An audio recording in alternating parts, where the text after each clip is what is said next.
Okay, let's go ahead and get started. Good morning, everybody. Welcome to the May 16th, 2023 City Planning Commission meeting. We finally have got some of that much needed rain the last couple of days. It's been nice. The commissioners look forward to hearing your case today, as we understand every project is important and unique. In addition, we want to make sure we address all of the docketed items individually with the attention that they need to build consensus between the applicant, public, and city staff. We also believe we can reach consensus by being brief yet heard. Because our meeting is hybrid, we have time limits for the cases that we hear, which is 5 minutes for staff presentations and 20 minutes for the applicant, plus any questions by the commissioners. When we move to the public comment portion, I will call on those who are present in the council chambers first, followed by those who are joining us online. We do have a timer to keep our meeting on track and expect the comments to be no longer than 2 minutes when speaking as an individual, or up to 5 minutes when speaking or representing a community association or a larger group. In all instances, please keep comments from being repetitive. So as we get started, I asked staff to provide some ground rules and instructions to ensure we have minimal disruption with our meeting and maximum clarity. So do you mind reminding us those rules, please, Larissa? Thank you, Mr. Chair. For those joining us online, there are two categories of people participating in the meeting, attendees and panelists. Right now, the only panelists are the commission members and city staff. If you're an applicant or a citizen who is interested in a case, use the raise hand function when the chair calls the case to let staff know they should promote you to a panelist position. When that promotion happens, you will need to accept the promotion. It will appear as if you have been disconnected temporarily. However, it will reconnect you shortly as a panelist. If you are joining by telephone, you can raise your hand when your case is called by pressing star followed by the number 9. At the time of the promotion, please turn on your camera and microphone so that the commission can see and hear you when it's your time to talk. Your microphone does need to be on mute unless you are giving testimony at the appropriate time. As a reminder, the chat box is only for questions about the agenda. Merits of each case are not allowed to be discussed in the chat box. For those in person, please approach the microphone when your case is called to give testimony. You need to have exhibits ready on a jump drive or physically present, and admitted to your planner. If you are in person, there's no need for you to be on the Zoom call as well, as joining both meetings causes a lot of unnecessary feedback and audio disruptions. And that's all. Okay, thank you. So let's go ahead and get started with today's meeting, beginning with consent agenda items C1 and C2. There's one continuance on the consent item or on the consent agenda. That is consent agenda. Making sure that we're only doing C1 and C2. Right. Okay. Consent agenda item number 1, case number CLD final plat 2023-00007, Third and Grand, a request to approve a final plat in District UR on about 2 acres generally located at the northeast corner of 3rd Street and Grand Boulevard, creating 1 lot. Staff recommendation is approval with conditions. Okay, any questions from the commission regarding docket items C1 or C2? I haven't read C2 in yet. 1 second. Oh. C2, case number do that. CLD final plat 2023-00009, Amethyst Place, a request to approve a final plat in District R-1.5 on about 1 acre generally located on the northwest corner of East 28th Street and Tracy Avenue, creating 1 lot.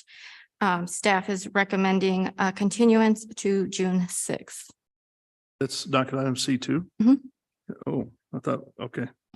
So, okay, any questions regarding docket item C1 or continuance of C2? Okay, seeing none, let's go ahead and open it up for public testimony. If there's anybody out there that would like to speak regarding docket item C1 or the continuance of C2, please raise your hand or come forward and you'll be called upon.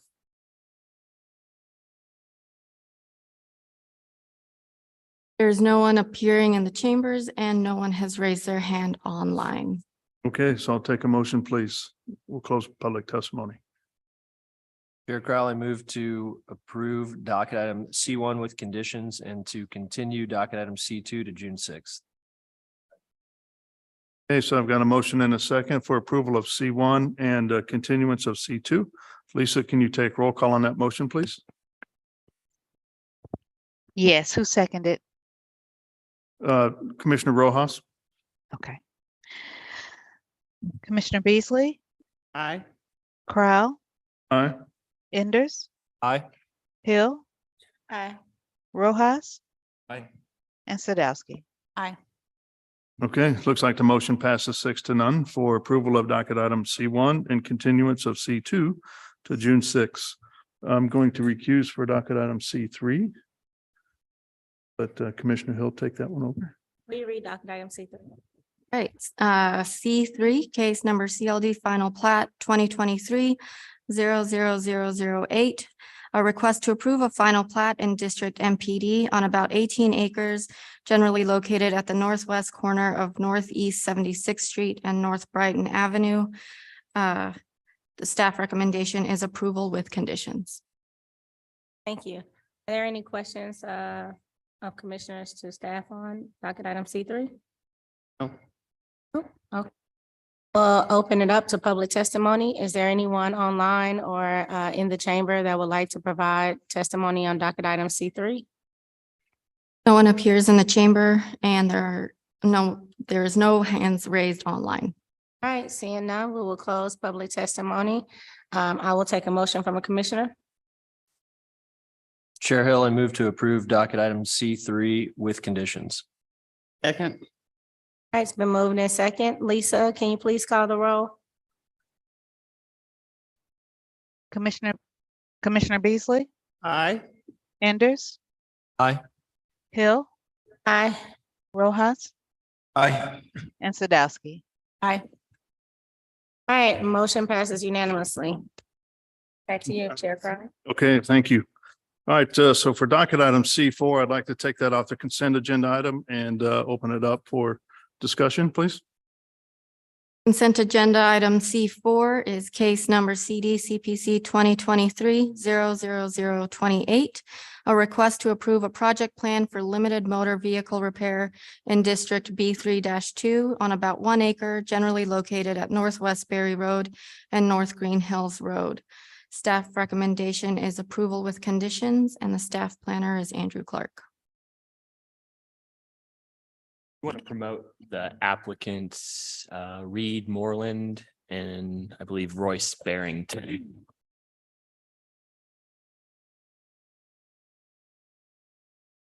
Good morning, commissioners. I did not have a presentation for this consent item, but I can share any of the renderings if that will be helpful.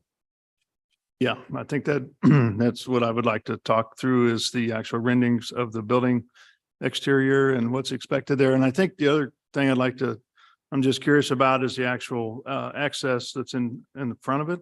Seems like there's an offset to the west and somebody's heading east, they'll hit the median of the building there. So I'm curious on why the offset of the access road. Okay. I know the applicant coordinated with Public Works. It kind of planning, all of us were a little thrown off at first with this layout. A lot of it dealt with the median in Berry Road and then also the McDonald's that will be constructed directly to the west to facilitate their traffic. But I will let the applicant discuss that first item. And then the renderings for a quick background, commissioners. The applicant originally proposed a building that was all EFS, and staff has really been trying to work with all future development here to make it high quality because this is a major gateway in our city at Green Hills Road and Berry.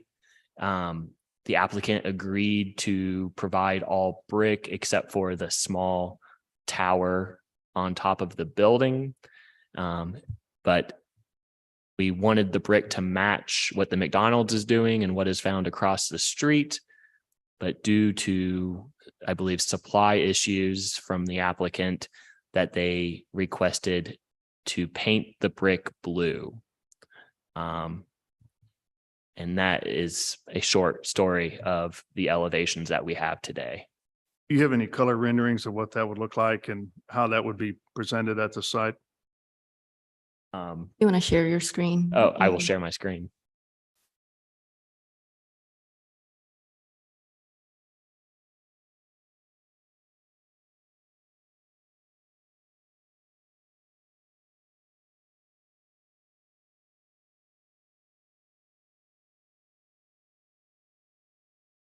Okay, here are the proposed renderings that staff received on this submittal. And as you can see, the brick is proposed to be painted blue. Everything else in this area is more of a sand light color. So it would stand out from the other buildings in the immediate area. So painted blue, is that just, that's not just the band that goes across, it'd be the whole thing, and then the band would be a. I believe so. We would have to confirm with the applicant.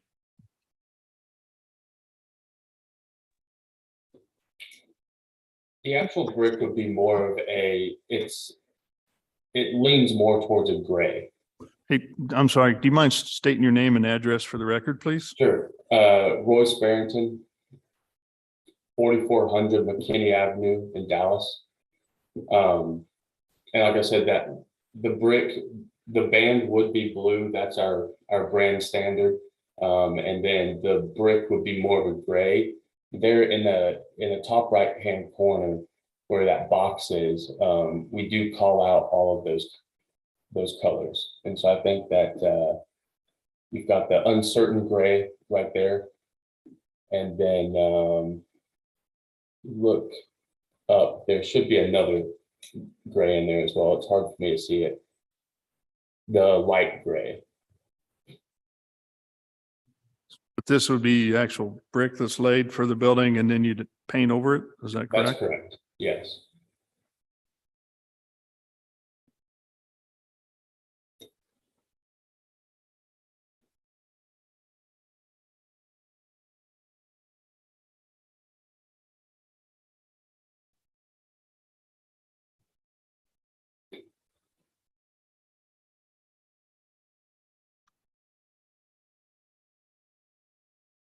I guess I'm trying to figure out why the brick is being painted. It takes away a lot of the durability of brick. If you paint it, you have to continue to paint it over and over thereafter. So I'm just trying to understand where that idea came from.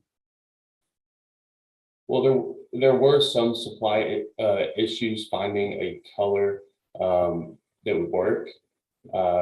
We could revisit that if y'all wanted us to. You know, obviously cost is a factor here as well. So we also try to stay within our brand standard.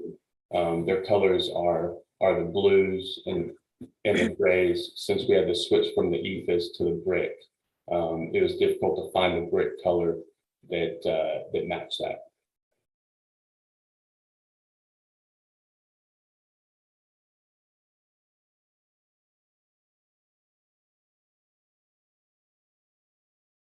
Okay, for me, it's kind of hard to accept, again, like staff has stated, this is kind of a gateway into the Northland. It's a direct feeder to a east-west roadway as well as a north-south roadway.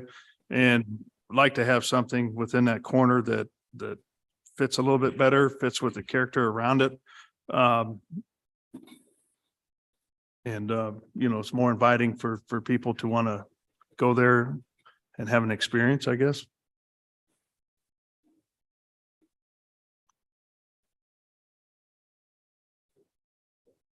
So would you rather us match, say the Sherman-Williams that's next door? They're more of like a tan color. Seems like more of an earth tone. I think maybe staff has a better idea of what they're looking for in that area.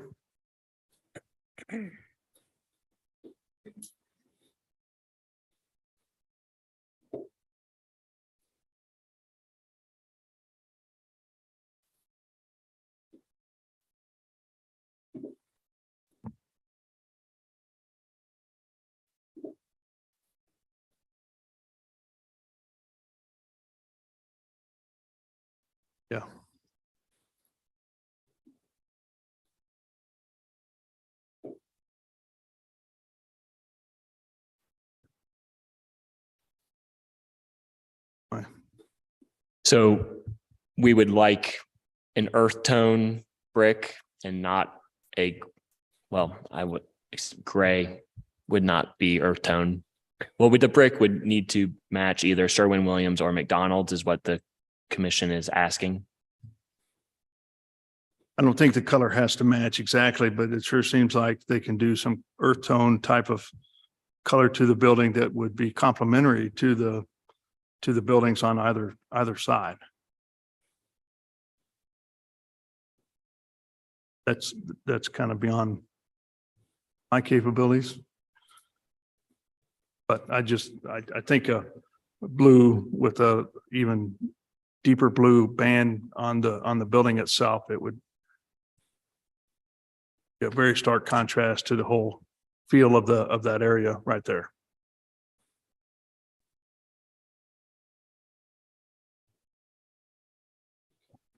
I agree. I'm just looking at, I guess, Google Maps to look at the Phillips 6, the CVS, Sherwin-Williams, like most of all of those are earth tone. It is right on the corner of a major thoroughfare, so it would be nice to have some continuity, the design elements. I agree. I guess my question would be, do we just add that in the motion, or do we offer a continuance to see a different? Well, I think to me, that's the first issue is looking at the colors. The second one, I'd like to understand the actual access drive and why there's such an offset like that. It just seems like it's going to create some traffic issues, people coming in and out of the garage and wrestling with McDonald's. And then of course, those who want to go to the east and how that lays out. I'm just curious on that. The staff report I have shows the drive to the west further south than what was shown on that. Have there and Yeah, like I that. can take that. I can take that. This is Reed Moreland, an engineer who worked on this project. The location of the driveway is set basically as far to the west on the property as we could get it. It's known that it's going to be in coordination with the McDonald's property, so it's going to be a shared access. The other reasoning is that we were trying to avoid conflicts with existing utilities out there. There is a power pole located immediately to the west of the proposed driveway that we were trying to avoid conflict with. So we did shift the driveway just a little bit to the east to avoid that conflict. I don't see that as a huge issue, as the drive circulation behind the proposed facility is going to be one way. So it's not like we're going to be having two-way traffic headed to the drive aisle directly in front of the access. So that is why we had shifted it a little bit to the east, is to avoid utility conflicts and to maintain that driveway within the limits of the property that we had. Andrew, do you know in the future, if and when McDonald's comes in, is there going to be an access directly on Green Hills Road? Yes, and Public Works has put that project out to bid. So the city is in charge of that access. Okay, so that's being done as part of the Berry Road improvements from 78th up to Berry Road, I take it? Yep. That'll be a year and a half or so before that's done. Okay. I would like to point out that on the Sherwin-Williams next door, they have a access that is very similar to this one that we're proposing.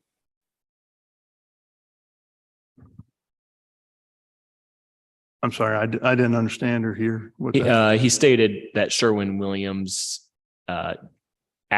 drive is offset similar to theirs.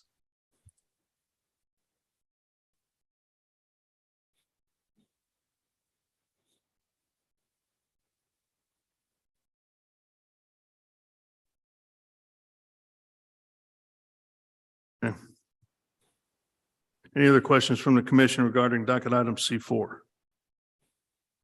I just want to go back to the color. So he's saying that the blue is part of their brand color. So Shade of blue is more of a teal blue to me when you look at the blue for Sherwin-Williams. And make a difference. Blue. But I think it's a painted piece and not really matching or fitting the area of color. right, the blue band mixed with the gray color, the uncertain gray and the light gray, those are the brand standard. There certainly have been instances where we've had to change those colors just to meet the area, meet different municipalities, their requirements. So we are able to do that. We do like to keep that blue band whenever we change the brick color.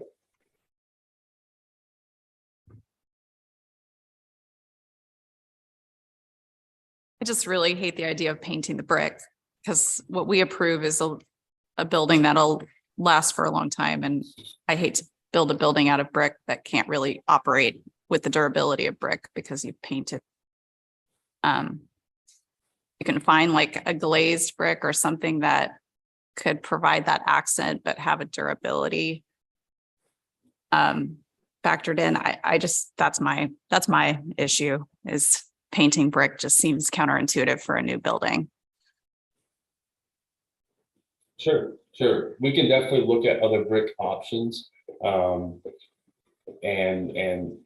come up with a couple different colors that would match the Sherwin-Williams, the gas station across the street, and make it more of an earth tone. Are you proposing that we continue this to 6/6 to confirm the brick color? Yeah, I think so. I think it'd be a good idea to do that. I do want to open it up for any public testimony. If there's anybody that would like to speak regarding docket item C4, please come forward or raise your hand using the Zoom feature and you'll be called upon. Mr. Chair, no one appears in the chambers and no one online has raised their hand. Okay, we'll go ahead and close public testimony then.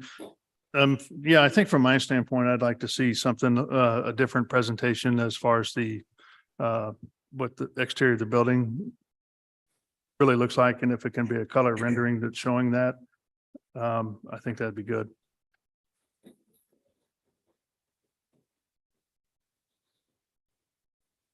Any other commissioners have comments?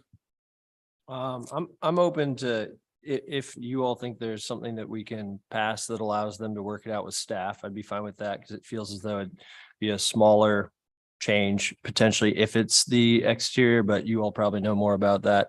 My general preference is, I feel some sympathy and empathy towards applicants that want to communicate their brand, whether it's through their colors or their facade, et cetera. And so I don't have any issues with it, but and because of that and understanding what you all are saying about the contextual look of it, I would be interested in finding a solution if there is one of, okay, if the applicant can do X, Y, and Z and staff is, we can work that out with staff, then maybe that's a good path forward.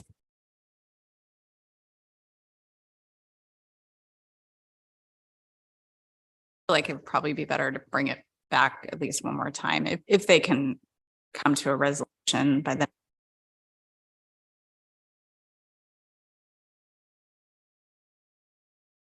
Okay, can I get a motion, please? Chair Crow, I move to continue docket item C4 without fee until June, is it 6th? Yes. Second. Okay, before we vote on the motion, we need to, why the continuance and what we're expecting them to come back? We are expecting that you will come back with renderings that will show us, I'm sorry. Color Yeah, renderings of the color. Yes. rendering. Yeah, a color rendering of the changes to the facade. Good. Yeah, and please coordinate with staff on, And please coordinate with staff to ensure that what we receive is something that we, ultimately can approve. Second. okay. So I've got a motion and a second for continuance of docket item C4 to June 6th, with the expectation the applicant comes back with different renderings showing the exterior of the building to have a better match with the area around it and to coordinate that with staff. Lisa, can you take roll call on that motion, please? Mhm. Commissioner Beasley, Aye. Crowell, Aye. Enders, Aye. Hill, Aye. Rojas, Aye. and Sadowski. Aye. Okay, it looks like that motion passes for the continuance of docket item C4. Okay, with that, let's move to the regular agenda items, beginning with those that want to be continued to a future date, please. The first continuance is docket item number 7, case number CD CPC 2023-00063, amending the major street plan to change and amend the street typology of North Line Creek Parkway from Northwest Berry Road to Northwest 68th Street from Parkway to Local Link. That is continuance without fee to June 6th. Docket item number 8, CD CPC 2023-00013, a request to approve a rezoning from R-6 to M3-5 to permit an existing nonconforming business on the subject site on about 6 acres generally located at 3808 East 78th Street. Staff recommends continuance with fee to June 6th. Docket item number 9, CD CPC 2022-00138, a request to approve an 11,500 capacity soccer stadium for the Kansas City Current Soccer Club at the Berkeley Riverfront Development in District MPD on about 10 acres generally located at Berkeley Parkway and Lydia Avenue. Staff recommends continuance without fee to June 20th. It's the end of the continuances. Okay, any questions from the commission regarding continuance of docket items 7, 8, or 9? Seems like 9's back again for another continuance. There.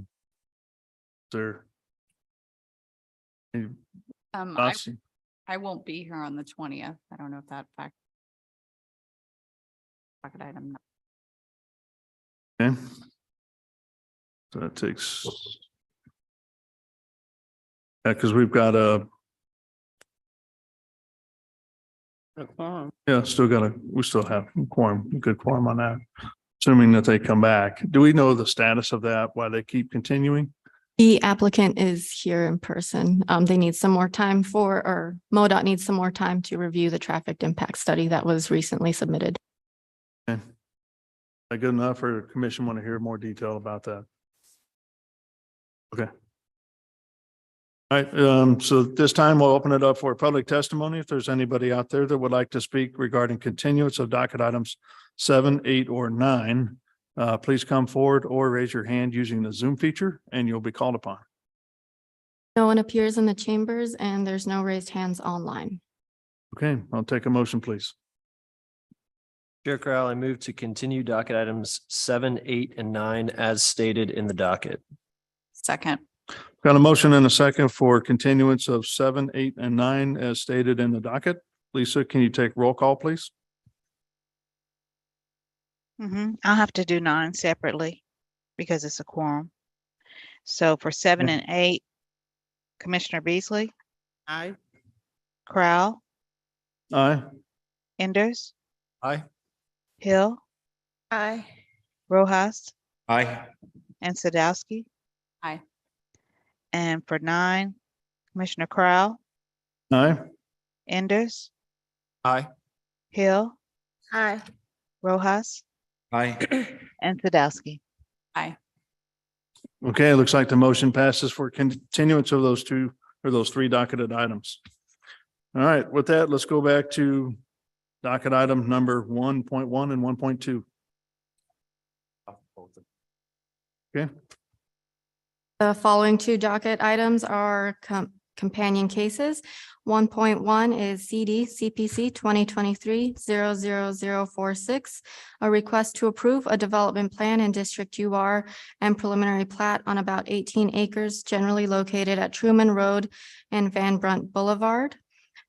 And docket item 1.2 is CD ROW 2023-00009, a request to approve a vacation of right-of-way in District R-2.5 on about 11,000 square feet generally located to the west of Hardesty Avenue between East Truman Road and Van Brunt Drive for the Guadalupe Center Elementary Campus.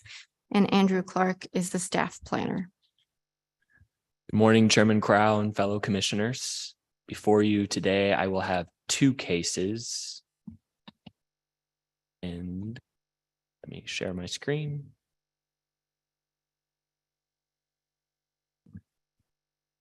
Before us is case CD CPC 2023-46. That is a rezoning to UR and a development plan for the Guadalupe Center's campus. Also before you is CD ROW 2023-9, which is an alley vacation, and the alley is located on the campus. Site is located just east of the I-70 Benton curve. It's south of Truman Road, and you did see a PIA plan 2 weeks ago for this area. Site is just under 18 acres, bounded by Hardesty and Van Brunt Boulevard. And then there is a park to the south of it. Only a portion of the site will be rezoned to UR, where they are proposing to build a 50-unit apartment building. 42 of the 50 units will be income restricted. It is a LIHTC project through MHDC. The rest of the campus will stay with its base zoning, which is B3-2 and R-2.5. Those zoning districts allow these institutional uses. And just to get you familiar with the site, this is looking south from Truman Road. This used to be the St. Paul School of Theology. Here's a view looking northwest on Hardesty, close to where the proposed building will be constructed. It's also important to look at the rolling hills. The topography is very challenging over here, but is also what makes it such a beautiful site. Again, looking at the topographic change throughout this site. And then here's a view looking east from Van Brunt, where more of the educational institutional uses are located on the site. In the light purple is the proposed apartment building, which will be rezoned to UR as it is receiving incentives. The applicant is also proposing 3 future buildings for the campus. This allows them to not go through the special use permit process in the future. It will go through the City Plan Commission and then council. And the applicant will be required to file a project plan for those 3 proposed buildings in the future. So the Plan Commission will see what those would look like and how they would operate whenever those are constructed.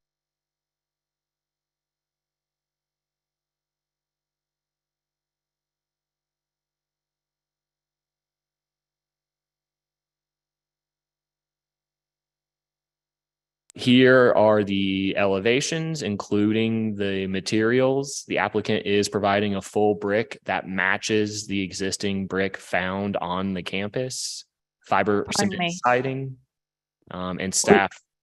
Andy, we can't see the screen. Oh.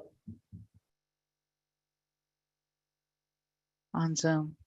It's not on the second one over here. It's just black on Zoom.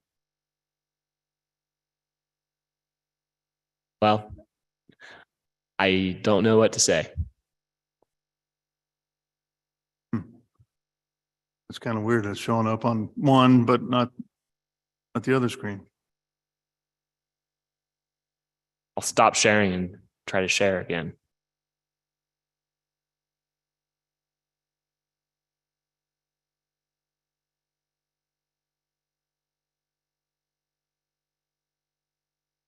There we go. All right. So back to the building materials, the brick matches what is already on the campus, and staff very much appreciates the attention to detail that the applicant provided. And also the applicant did a great job of putting large windows on the street to create some passive surveillance for this area, which staff really appreciates the intuitive design that the applicant provided. And then the other case is the right-of-way vacation. There is an alley that will be running through the area where the apartment building will be constructed. And as you can see here, up until the early 60s, there was a neighborhood located on this part of the site. And the other alley had been vacated at some point in time, but this alley was never vacated. And staff supports this alley vacation to allow the project to move forward. Staff's recommendation for the rezoning and development plan 2023-46 is approval with conditions, and the right-of-way 2023-9 staff's recommendation is approval with conditions. And that concludes my presentation. Okay, thank you. Any questions from the commissioners to city staff? I have one. You referenced the PIE that we saw a couple weeks ago. Where is it in relation to the building they're building? If I remember right, they're building apartment that's facing Hardesty. It's this area right here. That is the same one. It's the same one. Okay. Yep.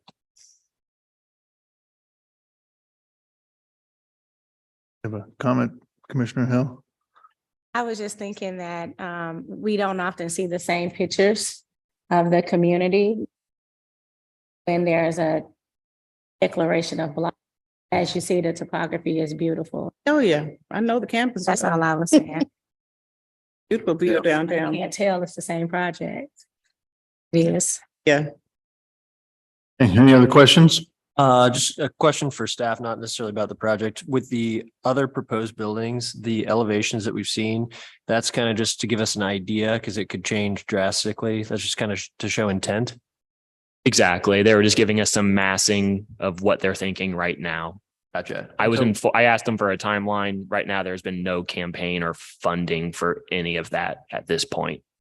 Gotcha. Thanks. Which staff did support what was proposed. Okay, any other questions?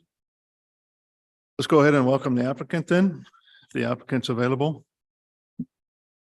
Good morning. My name is Brian Hochstein with MKEC Engineering, but I'm representing a wide and diverse team.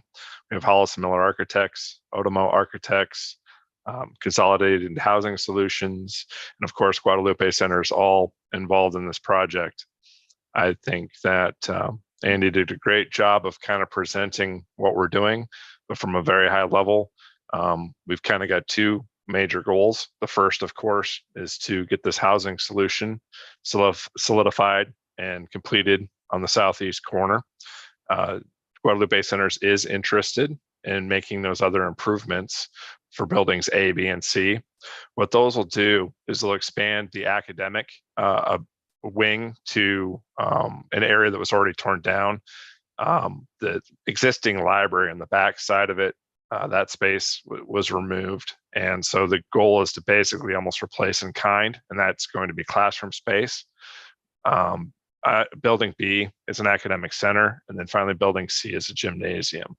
The goal with presenting those, while there's no firm plan on that, is to get the sizing and the massing correct. So we did enough work with Guadalupe Centers that's within the thresholds of 10% size and spacing and utilities and fire suppression and everything else. We've kind of looked at all of it. But with that, we'll just kind of take any questions, and I've got Jim Potter here with Consolidated as well, and we can answer any questions you have either specifically about the apartments or about the greater site. Okay. Thank you. I was just curious to hear from the applicant, Guadalupe Center, a little bit about the campus and just the vision they have for the site. I don't know if we have Alan or Beto on this morning to share. I can tell you what they've explained to us and kind of what they've done on the site. If you've seen what has Brian? happened. I believe Yes. Alan is on the call. Oh, okay. Thank you very much. I'm Alan with Guadalupe Centers. Our intent is to provide a housing project. Specifically, our intent is to provide a low-income and needed housing for young teachers that are just coming out of college who can represent our school and possibly other schools in the area with the housing project. And then our goal is to provide a more robust teaching environment for our children. When St. Paul School of Theology created the campus, they created it for adults. So our transition now over the last several years is to changing the intent of the buildings from an all adult to a early education center. And that is our intended goal for this whole property as we move forwards. And the additional buildings, is that also for additional early education facilities? Yes, it is. We are looking for as a gymnasium, one, because we need to provide better storm shelter, which the gymnasium will look at doing that for us. Additionally, provide areas for our children to be able to have recess and things inside. And then part of our Guadalupe Center's charter and mandate is the fact that we're looking to use that same facility to do adult education in the evenings for the neighborhood and community, providing English as a second language and things like this and other services for the community in that gymnasium area. And then the other buildings provided are specifically classroom buildings. Thank you. Thank you. I have a question. Is the housing, is it designated as like workforce housing or for families? I know it's, has some income for low to moderate, but I was just curious.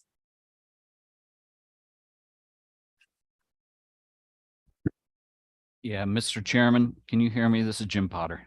Yes, sir. Yeah, I'll take that question. Jim Potter, 3965 West 83rd Street, Prairie Village, representing Consolidated Housing Solutions as well as Guadalupe. Commissioner, was that Commissioner Hill that had asked that question? Okay, yeah. These units are 1 and 2 bedrooms. So ideally, the tenant profile here is going to be singles or professional couples, what have you. I doubt if there's going to be any families actually living in this project.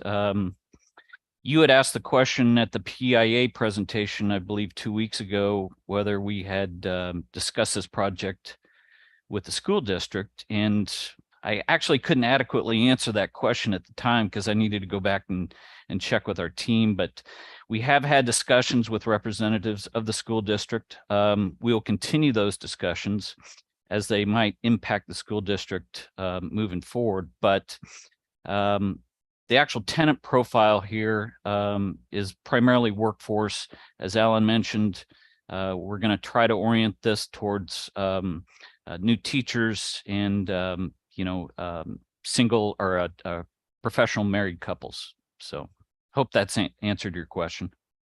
Yeah, I think it'll be a great opportunity if you look at targeting teachers, especially early childhood. We've been talking about increasing their salary, but they certainly will fit in those income requirements. So I think if you just want to talk about, a multiplier on a good development, certainly, I think that would be helpful. Yes, absolutely. Thank you. Okay, thank you. Any other questions for the applicant? Okay, this time let's go ahead and open it up for public testimony. If there's anybody out there that would like to speak regarding docket items 1.1 and 1.2, please come forward or raise your hand using the Zoom feature and you'll be called upon. Mr. Chair, one person appears in person and one online. I will promote Patty Yang. And So I'll start with those joining us in person. So please come on up to the microphone there and state your name and address for the record. My name is Bonnie Ramos. I live on 1523 Poplar. My house, actually, the back of my house touches with Guadalupe's property. And I was just concerned with all of the building, whether or not our homes on that side of the street be, might be in danger. If there's any plans of them trying to buy properties there, or does this project just include the properties that they already have? Yeah, that's correct. That's what I understand. All the work will be done on the property they already have. So they're not anticipating to purchase anything across the street. That's was my only concern. Thank you very much. Okay, thank you. And Patty Yang has declined the promotion. It might be for a different case She's on the project team. on the project team.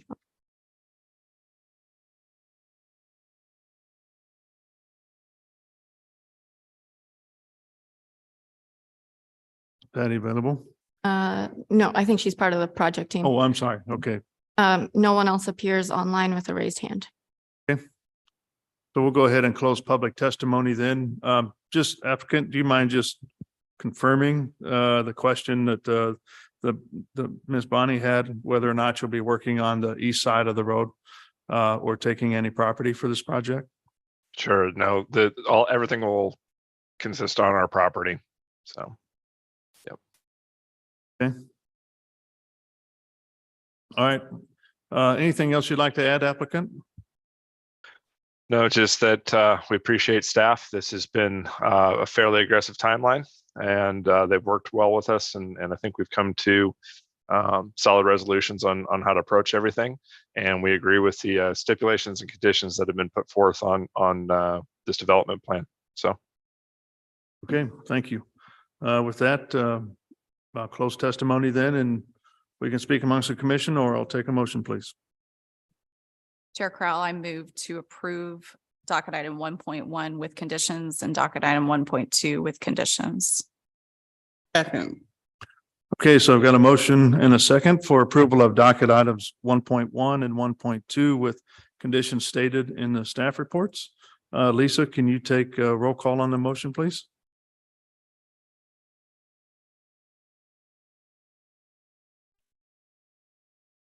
Commissioner Beasley, Aye. Crowell, Aye. Enders, Aye. Hill, Aye. Rojas. He's recused on this one. Oh, okay. And Sadowski. Okay, so it looks like the motion then passes 5-0. We certainly appreciate you bringing it in, and good luck as you move forward with this great project. Thank you, commissioners. Okay. Let's move on to docket item number 2, please. Docket item number 2 is case number CPC 2023-00036, a request to approve a development plan which also acts as a preliminary plat in District M2-3 on about 60.7 acres, generally located at the southwest corner of I-435 and North Congress Avenue. Staff recommends approval with condition, and the staff planner is Genevieve Kahn. Morning, commissioners. Morning.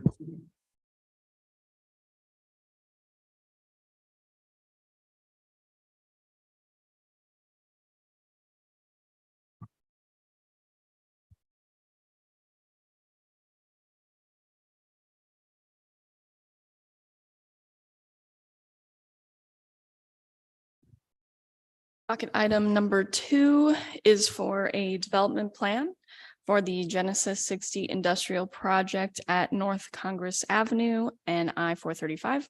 Looks like you might be having the same Yeah. issue again. Not sharing to the Zoom.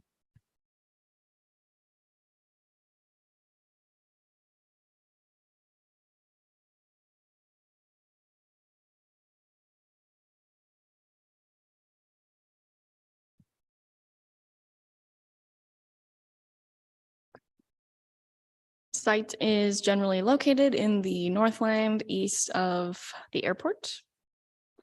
Subject site is outlined in yellow.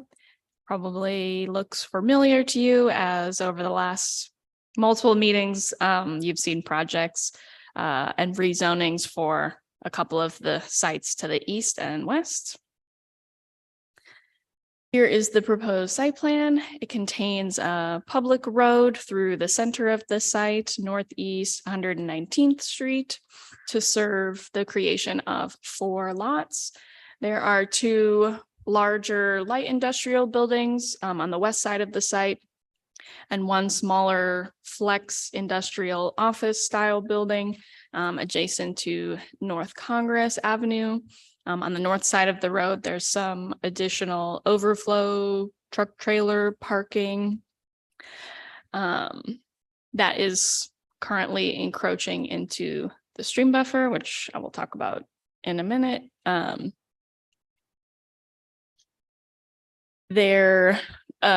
So this parking area is currently encroaching into the stream buffer, which is one of the corrections labeled in the conditions report. I didn't go into detail about all the corrections that will need to be made, but that is one of them prior to this case being heard by the city council. And you point that out again, where's that located? So this is to the northeast corner here, this overflow parking area. It's more clear in the stream buffer plan, which I don't think I provided. But it's encroaching into the no build zone on the detailed stream buffer plan. Additionally, another correction that the applicant will need to make is that at the last meeting or a few meetings ago, there was a rezoning for the property to the west. There is a development plan that has been submitted. And staff has requested that the northeast 119th Street continue on to the west property. So we have east-west connection between North Congress and I believe North Ambassador to serve this continuous string of industrial development that we're seeing. As right now, it's just shown as a dead end leading to lots 2 and 3. The applicant provided some conceptual elevations for the larger industrial buildings, standard materials, concrete panels, some glazing for the office areas to provide transparency. There is a condition that a project plan be submitted for each phase of the development. So as the details are worked out, it will be in front of the commission again for final approval of each project. And then here's a rendering of based on those elevations. And then I just have a couple of street views to show you the area. This is the view looking south on Congress. The subject site is on your right. The left side of the street is the Hunt Midwest project that came before you a few months ago. And then this is just a view looking towards I-435.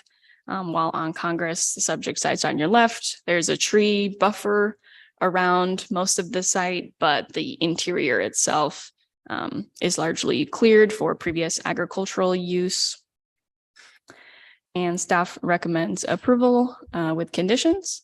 One of those conditions being to satisfy all the corrections that are still outstanding by staff prior to moving forward with the ordinance approval. And I believe the applicant is online and I can take any questions.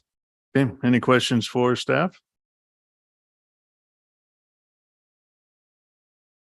Oh, I just have one question. The conditions that you have outlined that has been shared with the applicant already. Yes, those are available to them.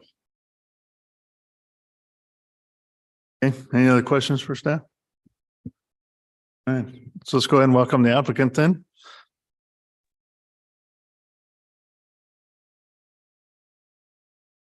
Hi, good morning. Can't hear you for some reason.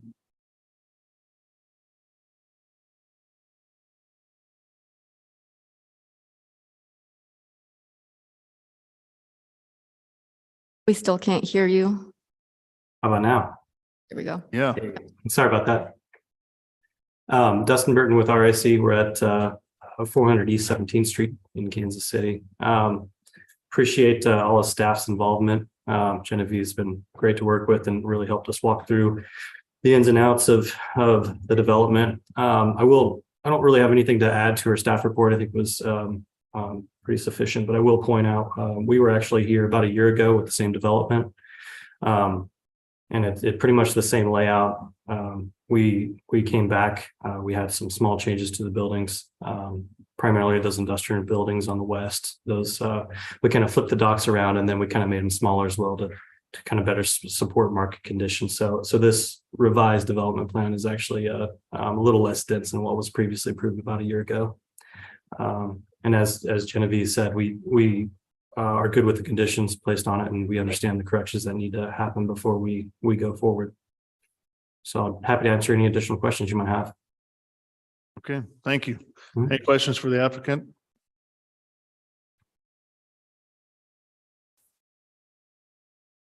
Questions? Were there? No. Okay. Not for that. So at this time, we'll go ahead and open it up for any public testimony. If there's anybody out there that would like to speak regarding docket item number 2, please come forward or raise your hand using the Zoom feature and you'll be called upon. Mr. Chair, it appears there's no one in the chambers to provide testimony and no one has their hand raised online. Okay, so we'll go ahead and close public testimony then. Anything else you'd like to add, Mr. Burton? No, sir. All right, with that, I'll take a motion, please. Chair Crowell, I move to approve docket item 2 with conditions. Second. So I've got a motion and a second for approval of docket item number 2 with conditions stated. Lisa, can you take roll call on that motion, please? Commissioner Beasley, Aye. Crowell, Aye. Enders, Aye. Hill, Aye. Rojas, Aye. and Sadowski. Aye. Looks like the motion passes then 6-0. Thank you for bringing it in and good luck as you move forward. Thank you. All right, with that, let's move to docket item number 3, please. Good morning, Mr. Chairman, members of the City Plan Commission. The next docket item number 3 is case number CPC 20230002. This is located at 6500 Troost Avenue. This is a request to approve a rezoning from District B4-2 to District UR and approval of a non-residential development plan on about 1.2 acres generally located at the corner of East 65th Street and Troost Avenue. Larissa Chambi is the staff planner. Good morning. I will share my screen.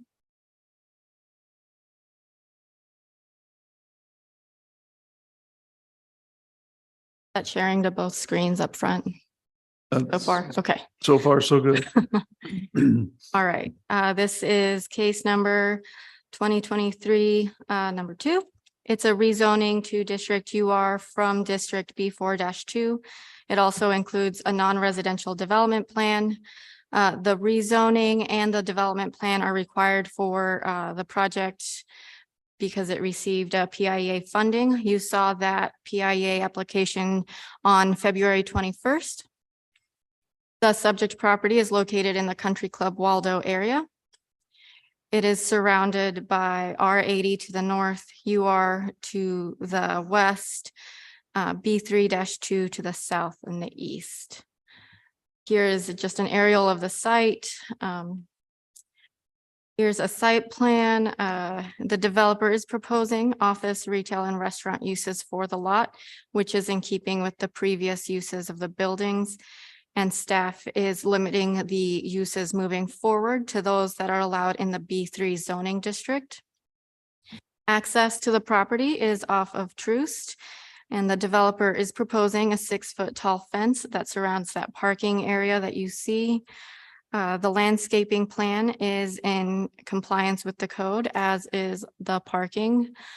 The developer is not planning on changing the facades.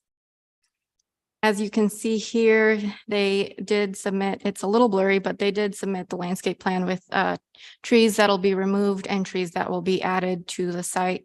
They're also proposing masonry planters to improve that streetscape along Troost. There's 2 buildings on the site. So this is the east building, and these are the The top one is the east elevation and the bottom one is the north elevation. These are just the ones fronting the streets. And then here is the west building, same. These are the two elevations facing the exterior of the lot. The facades aren't changing. However, the applicant is adding an elevator to one of the buildings. And this is just a rendering that was provided showing what it will look like. Here is the parking lot. It's currently being used by Spire. The applicant is proposing to fix that up. And of course, that chain link fence will be replaced by the fence that they're proposing. Here is a view from the corner of Troost and 65th Street of the two buildings. And then just from 65th showing the western building. Is that correct? And staff is recommending approval with conditions. Okay. Any questions for city staff? You mentioned that the rezoning and development plan are required because of the PIEA funding. If there wasn't PIEA funding, based upon the intended use, would there not have been then a rezoning or development plan for something of this scale? If you I'll answer and see if it's right. If you receive PIA funding, you have to rezone to UR. So that's. And so if there wasn't PIEA funding for this project, would it likely have not required the rezoning or the project plan? Correct. It would have just, the uses are allowed in the underlying zoning. Yep. Any other questions for city staff?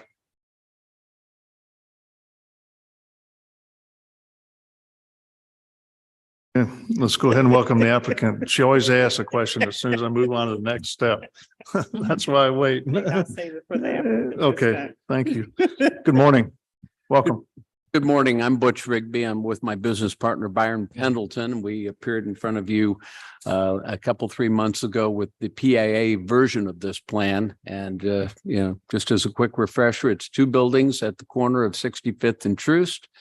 And we'd like to do a similar renovation as we have been doing along 63rd Street, generally between Troost and Oak Street, taking some of these old office buildings, turning them into mixed use. We're happy to comply with all the conditions. It's always a good thing for the new trees. We're going to use some long rooted plants for some drainage in the parking lot like we did over at Westport Junior High a couple of years ago. It's a great way to prevent runoff. So, happy to answer any questions about the specifics of the plan.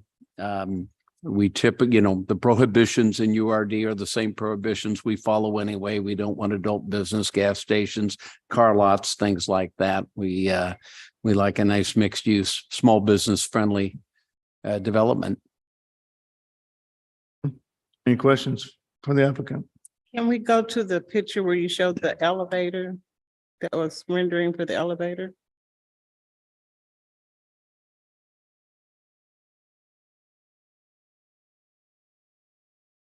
Oh, the black panels, are those glass?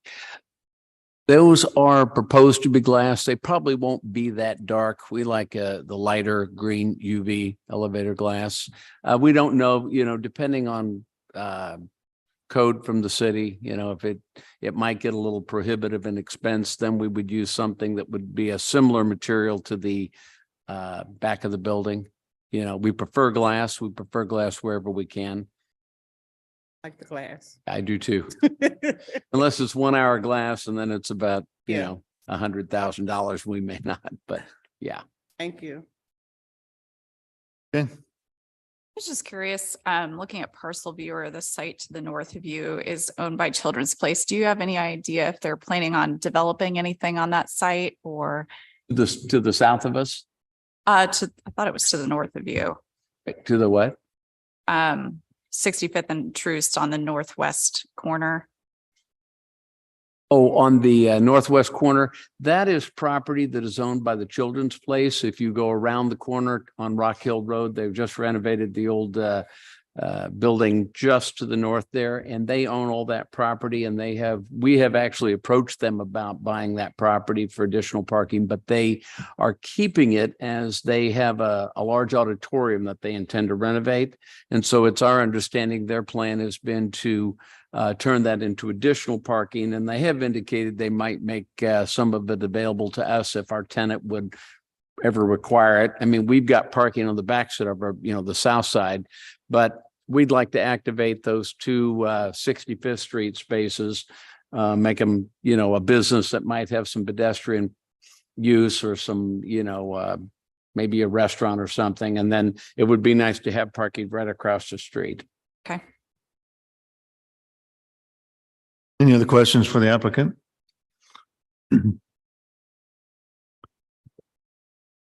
Okay, at this time, let's go ahead and open it up for public testimony. If there's anybody out there that would like to speak regarding docket item number 3, please come forward or raise your hand using the Zoom feature and you'll be called upon.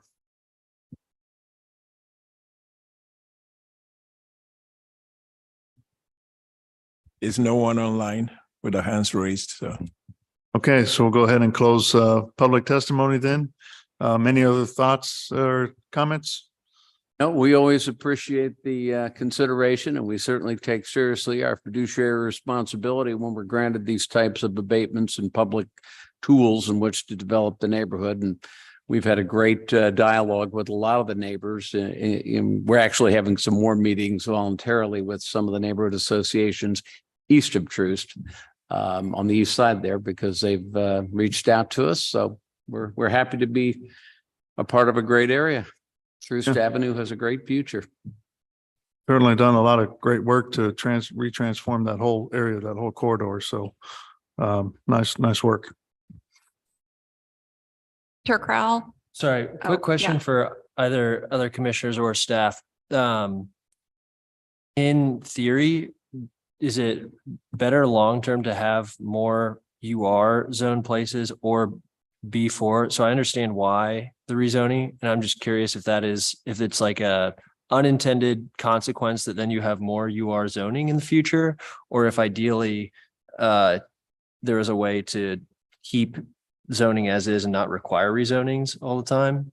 I don't know how to ask that question. I think what you're saying is like, because of the incentives we're on our end, we're ending up with a lot of URs all over the place that start to lose. I think it's easier for a layperson to look at parcel viewer and see B3, B4, understand that. And then you see UR and you're like, oh, this is going to be, if I wanted to do something different, it's going to require another plan. And I'm just wondering if in general, long-term, there's a way to not require rezoning to UR all the time, if that would be advantageous, or if it is better to get away from B3, B4, et cetera, and go to UR. You have to get to UR because of the tax incentives as well as the blight for that area. So you have to rezone it to UR regardless. That's correct. Whenever you receive incentive from the city, we want you to rezone to UR. So not just the City Plan Commission, but the City Council restrict what you do. The UR prohibits and allows what is shown on the plan, and that's it.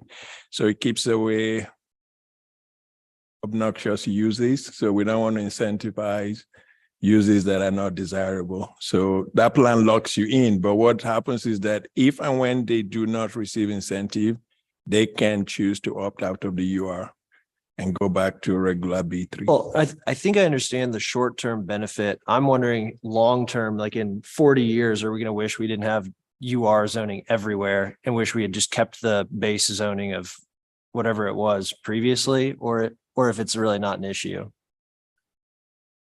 Over time, the incentive, I don't know what your incentive is, Mr. Rigsby, but it's usually probably tax abatement for about 25 years. So after that 25 years, the UR can be rezoned by the owner if they choose, because there's no longer incentive. So if it's a TIF, the TIF expires, again, maximum is about 25 years. But we do not want to then incentivize. This is just to allow for redevelopment and to help bridge the gap for developers. But if it's not desired, they can rezone it at any time. I think we have some coming through where we're amending the UR just for the purpose of deleting the UR. That's it. So they just come delete. And sometimes staff can amend it administratively to just let it go, and then you can go in and, especially if you're not doing anything, if you go into open space and making it easy. But in a big scheme, I think most of our URs have expired or are expiring gradually. I do UR cases where there's no incentive, but it's just zoned UR, but it's also a development plan that holds the developer responsible and then allows the plan commission and the council to see those development as they come through. And when it expires or when you rezone it, does it go back to what it was before? It cannot. It has to be an actual rezoning action that takes it away. So it's got to be triggered by the owner or by city council to change it back. And if it's going to be redeveloped, generally it comes back for UR to help that occur, or if they can do it with the underlying zoning and it's more beneficial, they choose those two. Thanks. Okay, I'll take a motion, please. Chair Crowell, I move to approve docket item 3 with conditions. Second. I got a motion and a second for approval of docket item number 3 with conditions stated. Lisa, can you take roll call on that motion, please? Commissioner Beasley, Aye. Crowell, Aye. Enders, Aye. Hill, Aye. Rojas, Aye. and Sadowski. Aye. Okay, looks like the motion passes 6-0. Thanks for bringing it in and good luck. Thank you. Okay, let's go to docket item number 4, please.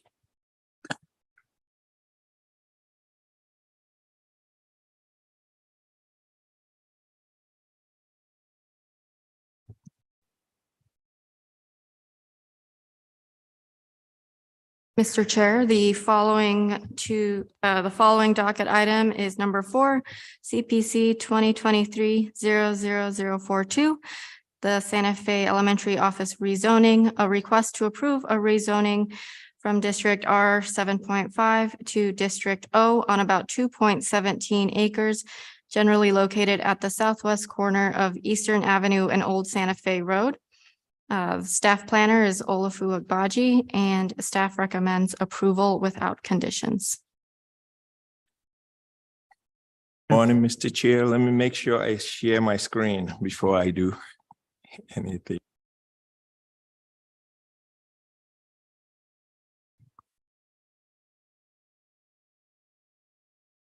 So far, no.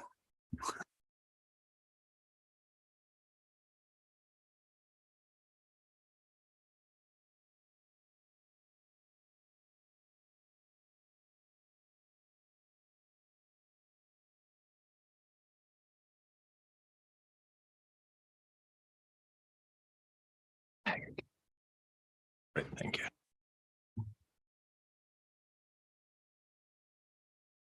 Working? Well, we just see, okay. No.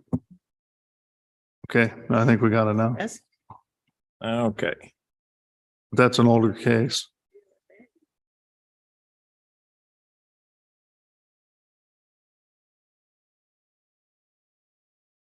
Thank you. Good morning, Mr. Chairman, members of the City Plan Commission, Olafu Agbaji, City Planning and Development staff. This next case, I think I have with me Ms. Bergsdale and Ms. McCall. This next case is way down south where my arrow is pointing, just off, actually it's in the wrong direction. It's off 85th and 435. Okay, specifically just south of 87th, just off the campus. And this is the old Hickman Mills High School, or Hickman Mills High School, the overall site. This is the location. To the west of the site is the Cerner Oracle campus. There are existing apartments to the north and single family to the south. Loma Vista residential development is to the east. The overall site is about 70 acres, but the rezoning before you today is just a slivet, an existing school that's been subdivided from the overall campus to allow for it to be rezoned to office. So this is a picture of the site at the corner of Eastern and Old Santa Fe, looking west. In the background, you can see Cerner Towers. And then this is the Hickman Mills School. The top picture shows the existing building, which is the top picture is looking north from Old Santa Fe. And the bottom picture is looking westward from Eastern. So what you can see is that this is an existing building. It used to be the Santa Fe Elementary School that was recently used as the office and administrative building for the school district. And the school district would like to repurpose this and sell it as an office and transfer it or sell it to Ms. McCall and her firm to have this as their corporate office. So what the building, as you can see, is half buried in the ground. So all you see is just this elevation. And that's the way it was built. And here's a quick data on the site. The request before you is to rezone from R7.5 to District O, which is office. Schools are allowed in the residential district subject to special use permits and subject to conditions. So as a result, the schools were legally established, but the office cannot be operated under the residential zoning. So it necessitates the rezoning. Again, this was a former Santa Fe Elementary School. We do have a minor subdivision lot split to separate the school from the campus, to separate it from the high school. One of the main issues we're working through is the relocation of utilities on the site, which means the water, the sewer cannot go back to the school. So they have to reconnect them to public mains directly. So they are completely severed from the school. This is going to be a site for an office use only.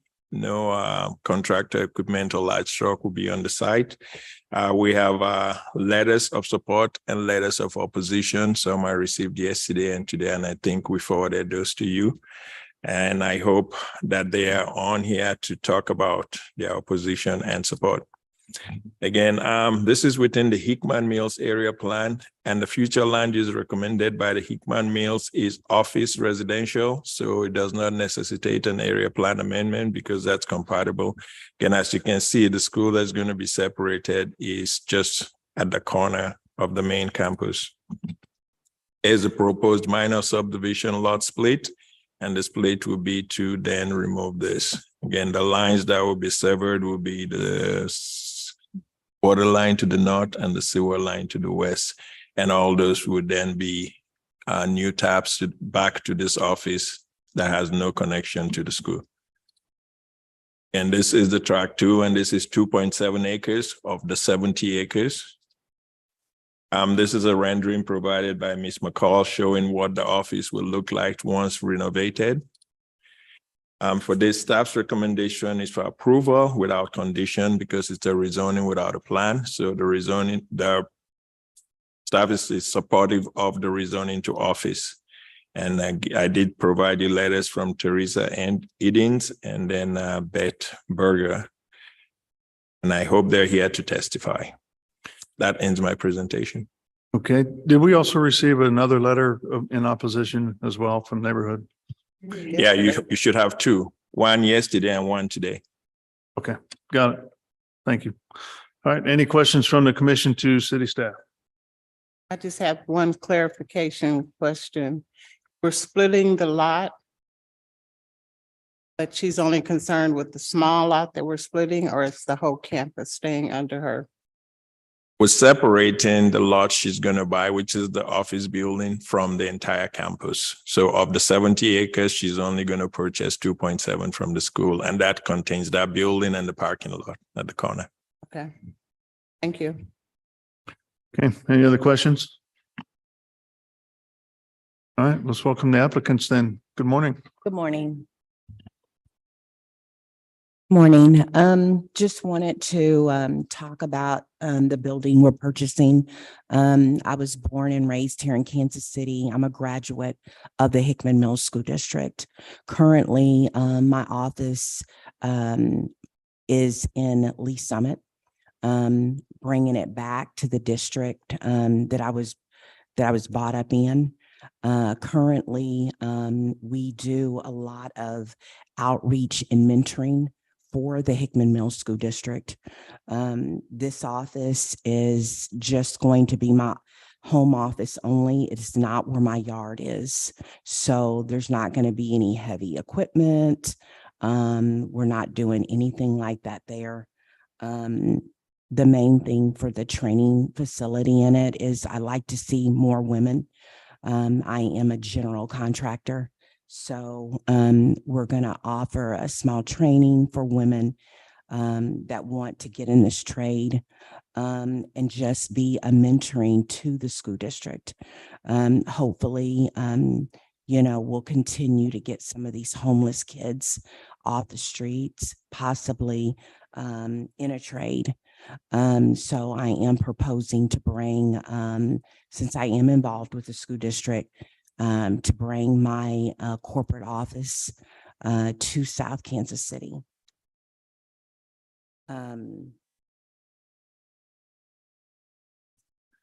Perfect. Thank you. Okay. Anything else, Dad? My name is Carla Barksdale. I'm the attorney for LM2 Construction and Consulting. And I'm just going to call him did share the letters with me last night about the, I don't know if I would call it opposition, but I know Beth Berger was interested in having the property used as a museum. I did not see any questions about the actual request for rezoning from residential to office. Miss Teresa Eden, I did see her email and I did speak with her last night. And the questions that she had, I was able to answer for her, except the ones that were not related to the issue of rezoning the property from residential to office.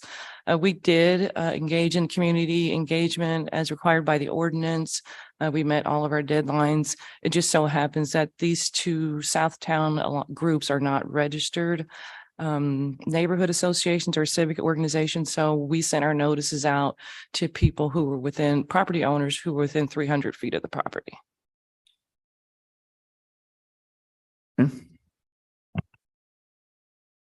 Any questions from the commission to the applicant? I just have a question. So you all went before the Hickman Mills School Board. They voted to approve to sell you this piece of property. That is correct. Okay, thank you. I think I'll wait till testimony. Any other questions? You good? Okay. So let's go ahead then and open it up for any public testimony. If anybody out there that would like to speak regarding docket item number 4, please come forward or raise your hand using the Zoom feature and you'll be called upon.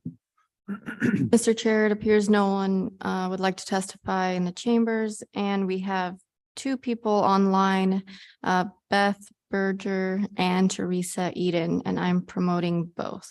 Okay. So if we can start with Beth, please.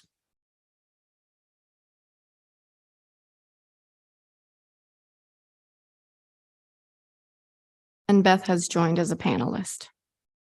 Okay. Good morning. My name is Beth Berger, and I have lived in South Kansas City since 1973. And I would like to address the lawyer's comment first about registered neighborhoods. I have been trying to contact the city, the new neighborhoods department, Gary, I can't remember his last name, to update the information for the Ruskin Heights Homes Association, and I do not get returned emails. So that is just one thing with the city that we have issues with. And also the Southern Communities Coalition used to always get notified as an umbrella organization in the community. And I don't know where that is falling through the cracks either. But, and my letter may not have specifically said about rezoning, but my letter did address the fact that this is historical property there. And it was nice of you to show the pictures of the metal cutouts and the Hickman Mills Trail and the Hickman Mills sign that the school district paid for, because it is a historical area with the three trails coming together. And also Hickman Mills School District is the first consolidated school district in the state of Missouri. And that is why I would suggest that the city deny this application, and somehow the city and the community and the tourism department work to make this a museum for the trails and the Hickman Mills area and Hickman Mills Consolidated School District #1. There are many vacant properties on 95th Street across from Cerner, and on 95th Street from 87th to 71 Highway that could be used for an office building, because we have lost many businesses on Blue Ridge to the Cerner complex, which leaves our community more blighted than it was before. Okay, thank you. Who's next? Teresa Edens.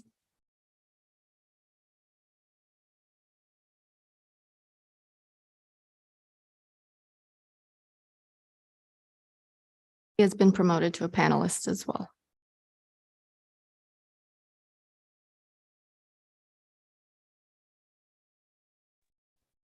Okay, sorry. All right. Okay, I am representing Southern Communities Coalition. And the reason I emailed this to you, I did intend to read it. The reason I emailed it was because the last time I attempted to do this, I was muted on your end and somehow couldn't be unmuted. And I would also like to say, as far as the registration, Southern Communities Coalition has always been registered with the city, but at some point they changed that to groups having to re-register every year, but we were never notified of that. So we will be taking care of that shortly. But the Southern Communities Coalition is an umbrella group, which has represented over 44 neighborhood groups and homes associations, which make up the Hickman Mills community since 1977. We strongly oppose the sale of the former Hickman Mills Administration Building to a private company. The history of the area and obligations of the school district to public entities do not sanction this sale. The Hickman Mills School District is the first consolidated school district in the state and therefore holds much historic value, especially for the Hickman Mills community, which saw a need to create the school district just over 100 years ago. Part of this history includes being the only school district in the nation to be certified by the National Park Service as being on the alignment of the three trails, Santa Fe, California, and Oregon. These trails, called the Three Trails Greenway, cross the property from the northeast, cross through the building in question, and continue across the front of the current Smith Hill Middle School onto Schumacher Park, located on 93rd Street, and from there to State Line. The land on which this building sits has been consecrated by indigenous peoples from Haskell Indian Nation University. Atop the building, as you have seen, although you didn't see all of them, sit large metal silhouettes similar to those along I-435 as it passes the school district. These represent a campsite as it may have occurred at this location, along with men on horseback. Additionally, informational exhibits explaining the significance of the area have been placed atop this building. These exhibits are a result of a contest held by the school board for the students of the district. All of these were made possible through National Park Service dollars and a grant from the Neighborhood Tourism Development Fund, making them public objects. The receipt of these fundings included an obligation for the school district to enhance tourism possibilities in this area, which would also be beneficial to the community at large. In an effort to meet that responsibility, the district has hosted several Three Trails Days events, a kind of Carnival Community Fun Day, again funded by NTDF grant, held for the community and hopefully others, thereby enhancing tourism possibilities in the area. This also included an Indigenous person who erected a teepee and invited the community in to hear more about the history of the area. That endeavor was furthered by the placement of geocaches around the area by the late Lou Austin, which has brought visitors from as far away as Japan. This area around the trails route has always been a public space where the public have been free to enjoy the exhibits and walk the trail, and should remain so. While a private entity may be willing to allow the public to traverse its property, the general public would be hesitant to do so, diminishing the chances of increasing tourism. There is also no guarantee that such freedom would be granted by a new owner should the current proposed owner decide to sell the property. With the sale of this property, the school district would be defaulting on its obligation to aid an increase in tourism, thereby decreasing the probability of future NTDF funding. As happens from time to time with many boards, this sale was promoted by a more politically motivated faction, which was unaware of the unique history of this area. The current board is more community-minded and doubtless would not entertain a notion of selling this building. In an effort to keep this historic area unified and public, the Southern Communities Coalition strongly urges you to vote no on the proposal to rezone this parcel in order to facilitate a private purchase. Thank you. Just a question for you. Do you know, I mean, you say there's a lot of history in the trails crossing on this particular site.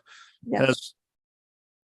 Has anything been done to solidify that? Has it become registered in any way at this point in With the time? National Park Service, and I believe also with Kansas City, Missouri Parks. It's a national trail. Does that designation provide any development limitations? Not that I am aware of. I was not involved in the actual certification. Mr. Chair, I don't want to speak out of time, but I do recall that they did not want to, the minor subdivision does not include the trail on the property for sale. And I will ask the surveyor to confirm if there's any metal cutout or any trail marker or anything that's going to be on this private property to be relocated onto the school ground. But the intent was never to put the trail on this parcel. Thereby it's still free to the public. So the trail is free and it's outside of my of the split, but I would just confirm because I have the split without those. The survey does not show those artifacts. So I could ask them to add it to it. The silhouettes are there. It's just whether people, no matter what property they are on, it's an issue of whether the public would feel comfortable looking at them, visiting the structures that were created by the students while it is on public property. I think people might be hesitant to do that. Okay, thank you.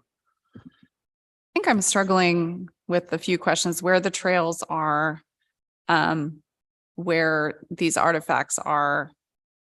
It's a really large site. So my first inclination was to say, is there certain areas that could be sequestered for open public use and some level of compromise, but I don't think I'm understanding exactly where those pieces are on the site. If you look, let me go to the larger. So this is the entire school. This is the parcel that's been sold, and it goes just up to the building and hugs the building and comes down and out and comes back to Santa Fe. So the more than half of the frontage on Eastern will be still public. So everything you see from here to the access drive will be public, and Okay. everything right after the driveway will be public. So if I go to the picture, so this picture shows the trail and everything that's not of the building will remain public. Oh, okay. Okay, that's helpful. If I go to the next picture, so the trail, and the trail does connect to this, but that is just a spur of the trail.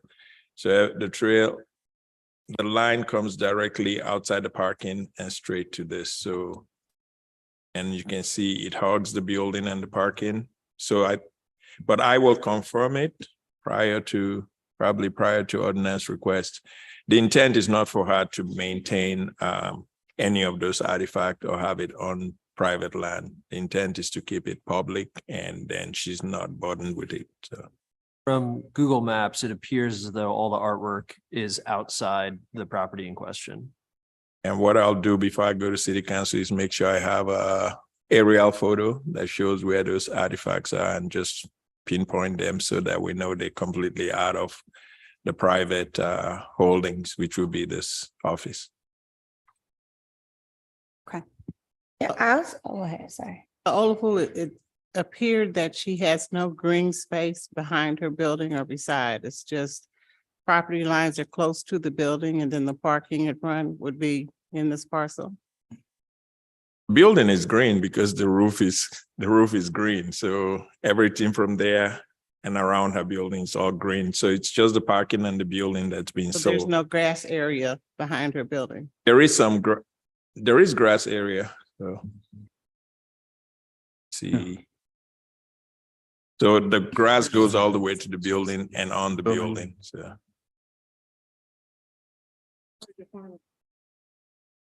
Here's the building. Here. I'm gonna carve off a little So piece. The sidewalk that's behind her building, would that include her parcel? Up to that sidewalk that's behind the building? I will verify that. So I'll verify any details.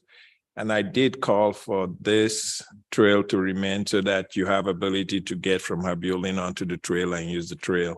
But that doesn't make the building as just a spur that connects to that parking. So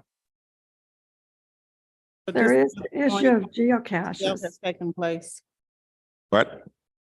Has not taken place. Has a sale taking place? The sale. No, the sale is pending upon the rezoning and the lot split. Okay. It has been board approved. Where's this actually? The school board approved it already. Approved it, but it hasn't been finalized. Okay. Previous school board. Is public testimony still open? We're still in public testimony, yes, but we haven't closed it yet. Anybody else that would like to speak, Larissa? No one else appears online with their hand raised.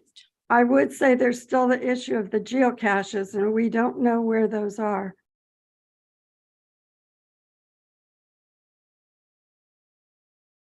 Can you elaborate on that? I don't think we're educated enough to understand that. Geocaches? Oh. Is it geocaches you want? Yes. They are objects are buried in the ground, and then you have to go online. I haven't actually done it myself, and it's been a while, but you have to go online and figure out from different hints where each geocache is. And then when you find it, you dig it up, and you can either take what is inside, or you can take what's inside, but you can also leave something there for the next person. And Mr. Austin buried those all along the trail in order, like I said, to promote tourism. And there have been people as far away as Japan that have come to participate. But Mr. Austin died a couple of years ago, and I don't know if his brother would know where those are located or not.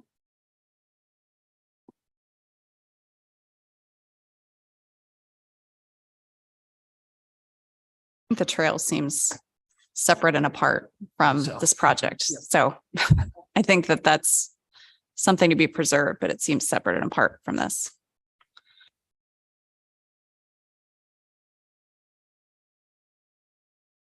Yeah, I'm just looking at, again, Google Earth here to see some of those silhouettes back behind the building itself, and they look like they're way up on top of the hill, closer to the sidewalk, and the sidewalk not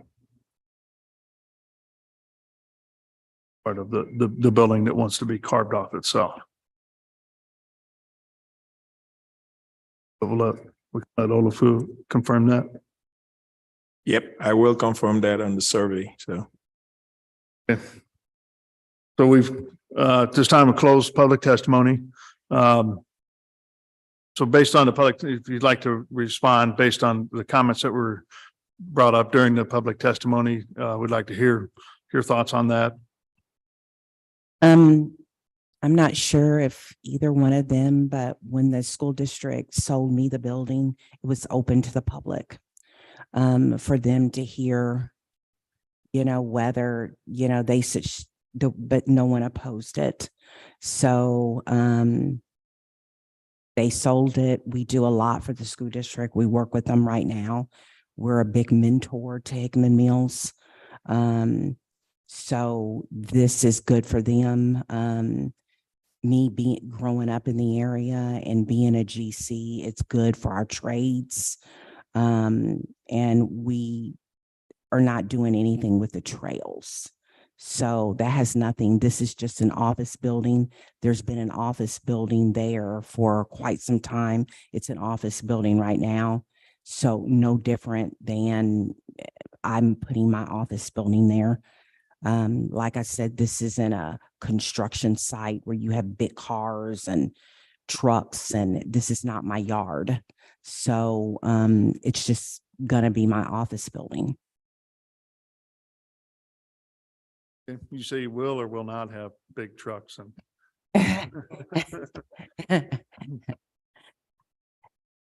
the trucks, dirt trucks, some trades. We're a general contractor. So we're not a subcontractor. We have, work trucks or things like that. So there's nothing. Our hours of operation are from 7 to 4. So not disturbing the neighbors. The same office hours. I think the office hours now that the school district has are from 8 to 5. The process question. We're really discussing the split, but the rendering showed look like some improvements to the building. Is that part of our consideration? No. Oh, okay. That's not part of your, neither is the split, but the reason the split is brought up is the split is what creates the parcel that needs to be rezoned. So, and then the parcel that needs to be transferred. So the split is occurring simultaneously, and it will occur before we go to city council. Because if there's no parcel to be rezoned, then you can't purchase it and do. So the split will occur. I think we've gone through one round of reviews. So I will add the comments I need to verify that there's no artifacts on that, and show locations of everything around this line.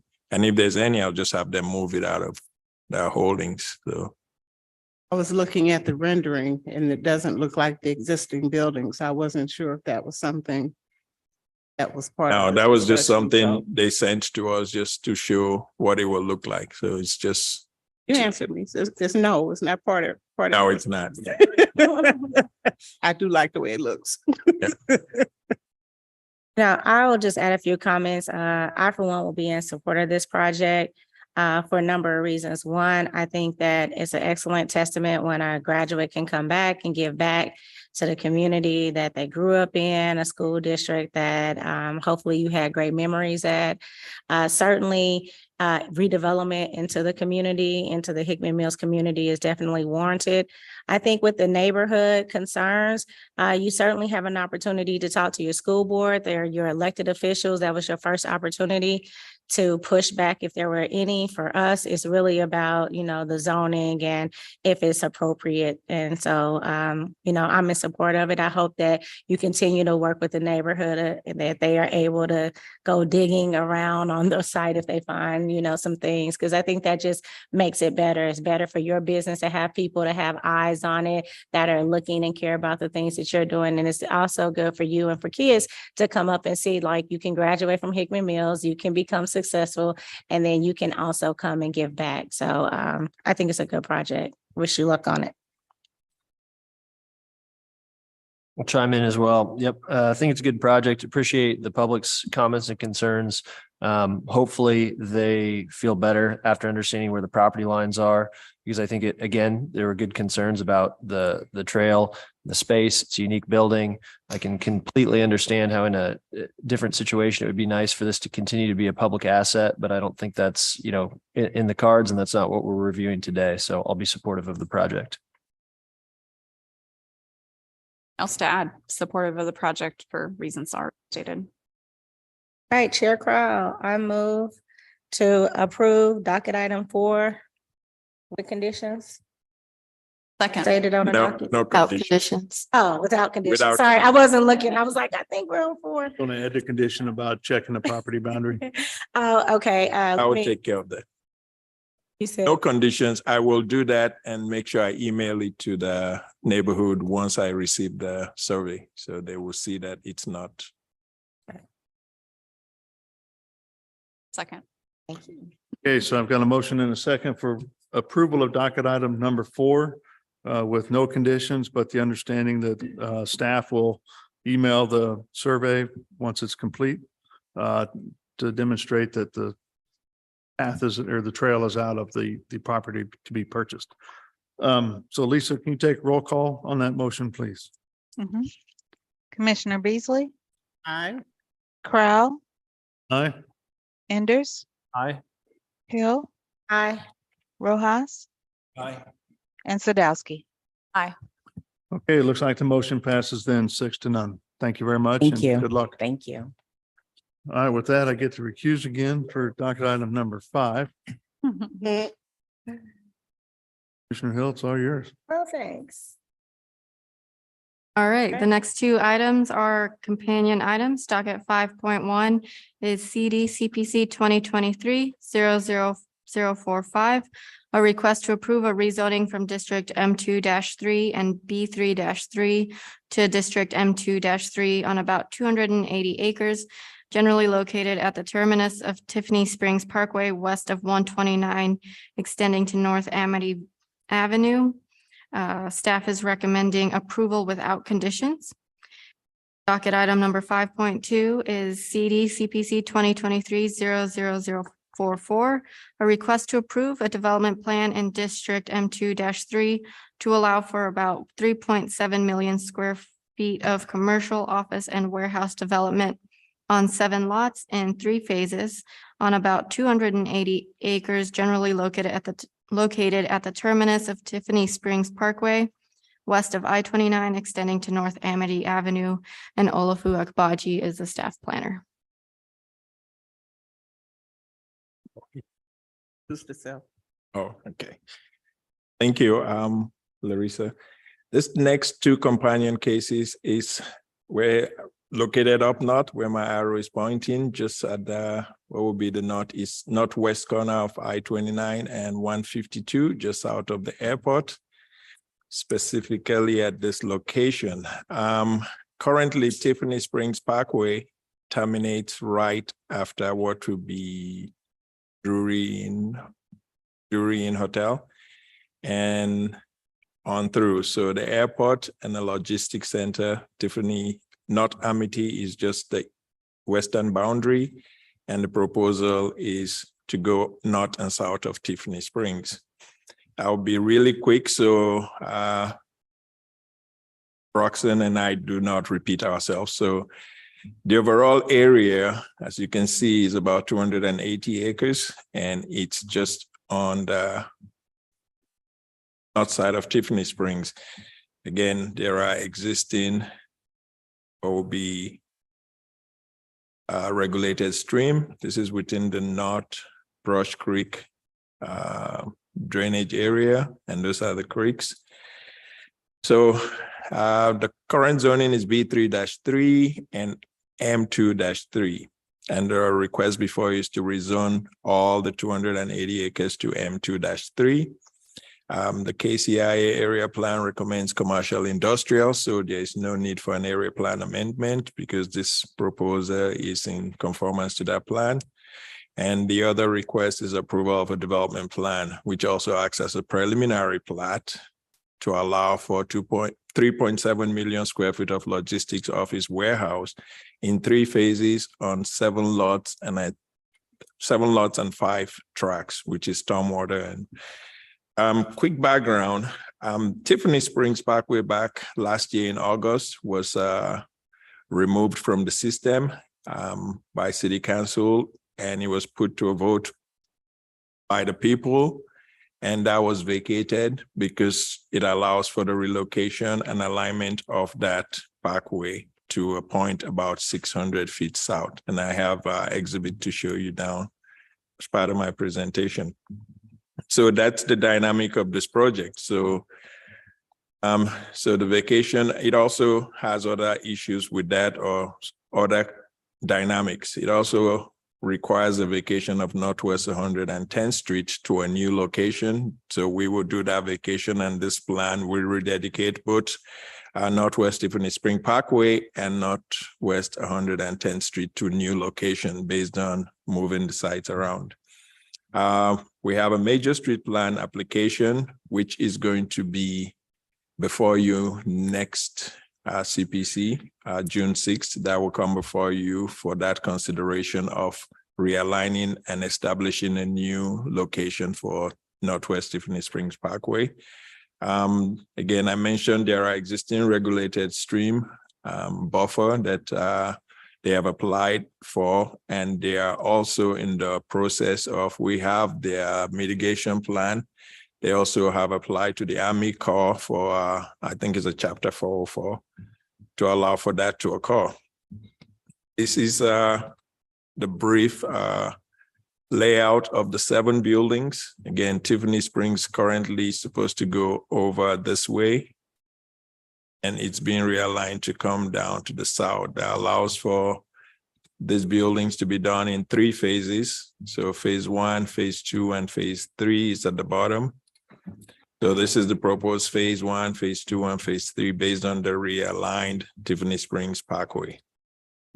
Again, these are the lots 1, 2, 3, 4, and 5 will still be on both the north and south side of Tiffany Springs Parkway, with lots 6 and 7 further south of that.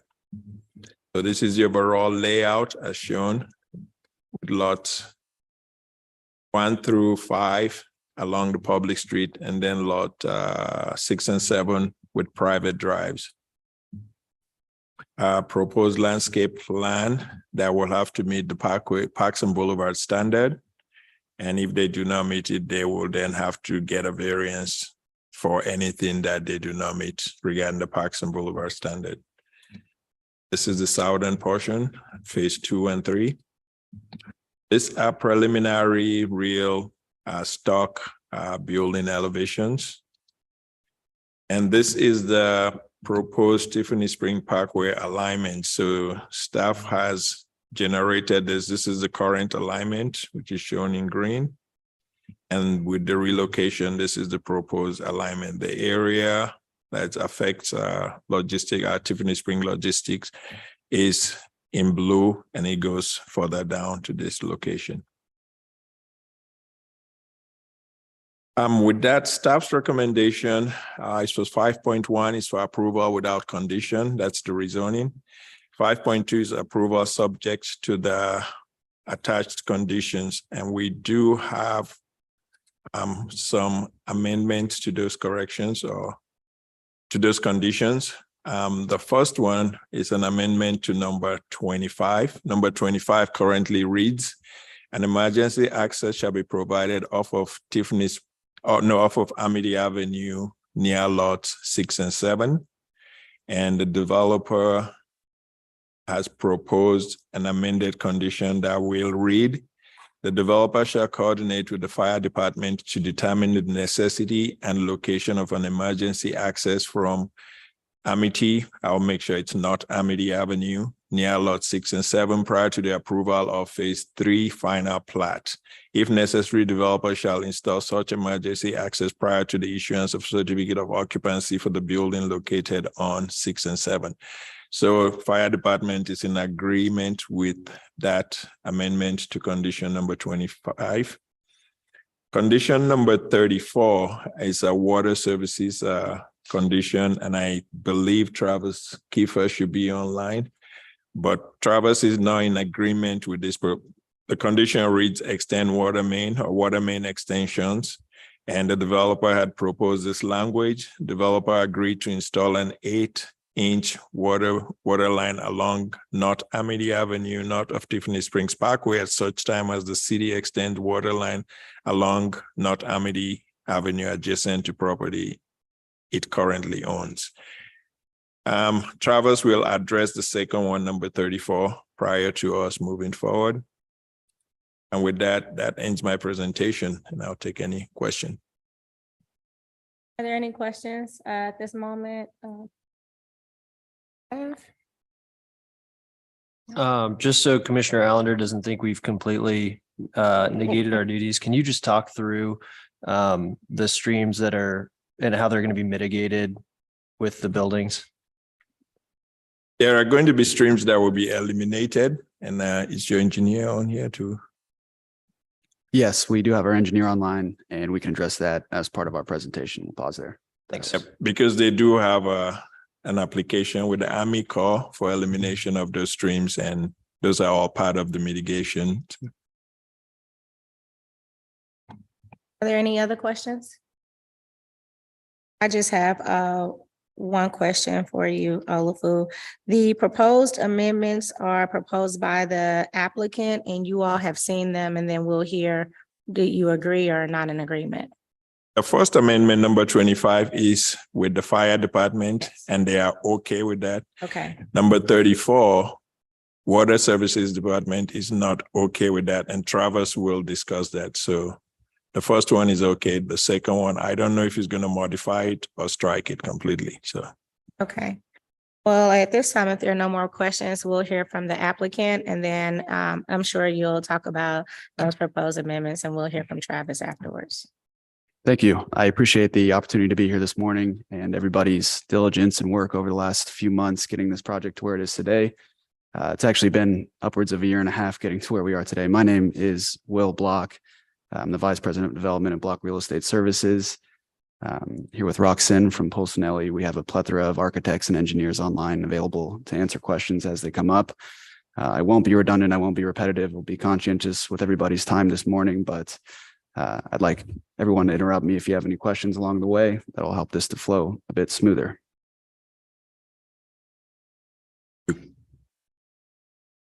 Are you currently sharing? Oh, I got to share. Hang on. Know if this was a touch screen or not. Sharing on the, okay. As he's working through that, I'll go through the background of the site. We identified this area as underutilized and undeveloped in its current state. Today, there's a great intersection at I-29 and Tiffany Springs Parkway that currently just sort of ends to the west of the highway. We thought that was reducing the value it could provide for Kansas City, and we identified this as a great spot to help bring businesses to Kansas City, Missouri, increase the economic base, and bring some projects that we've built in other areas of the Kansas City metro to this area of Kansas City. There's been really strong demand for some of these products out in other areas of the community, such as Lenexa, Shawnee, and Bonner Springs, some other communities. And so we hope to bring that same sort of product in Class A construction quality up here to I-29 and Tiffany Springs Parkway. Let me know. Yeah, go ahead.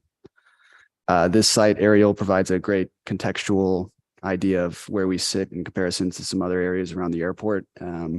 Not a lot of uses are doable near the runways, obviously, for FDA reasons or FAA reasons, excuse me. But we did identify this as a great spot to sort of build upon the synergy that's been ongoing with the new airport and the KCI Intermodal Business Center directly to our north.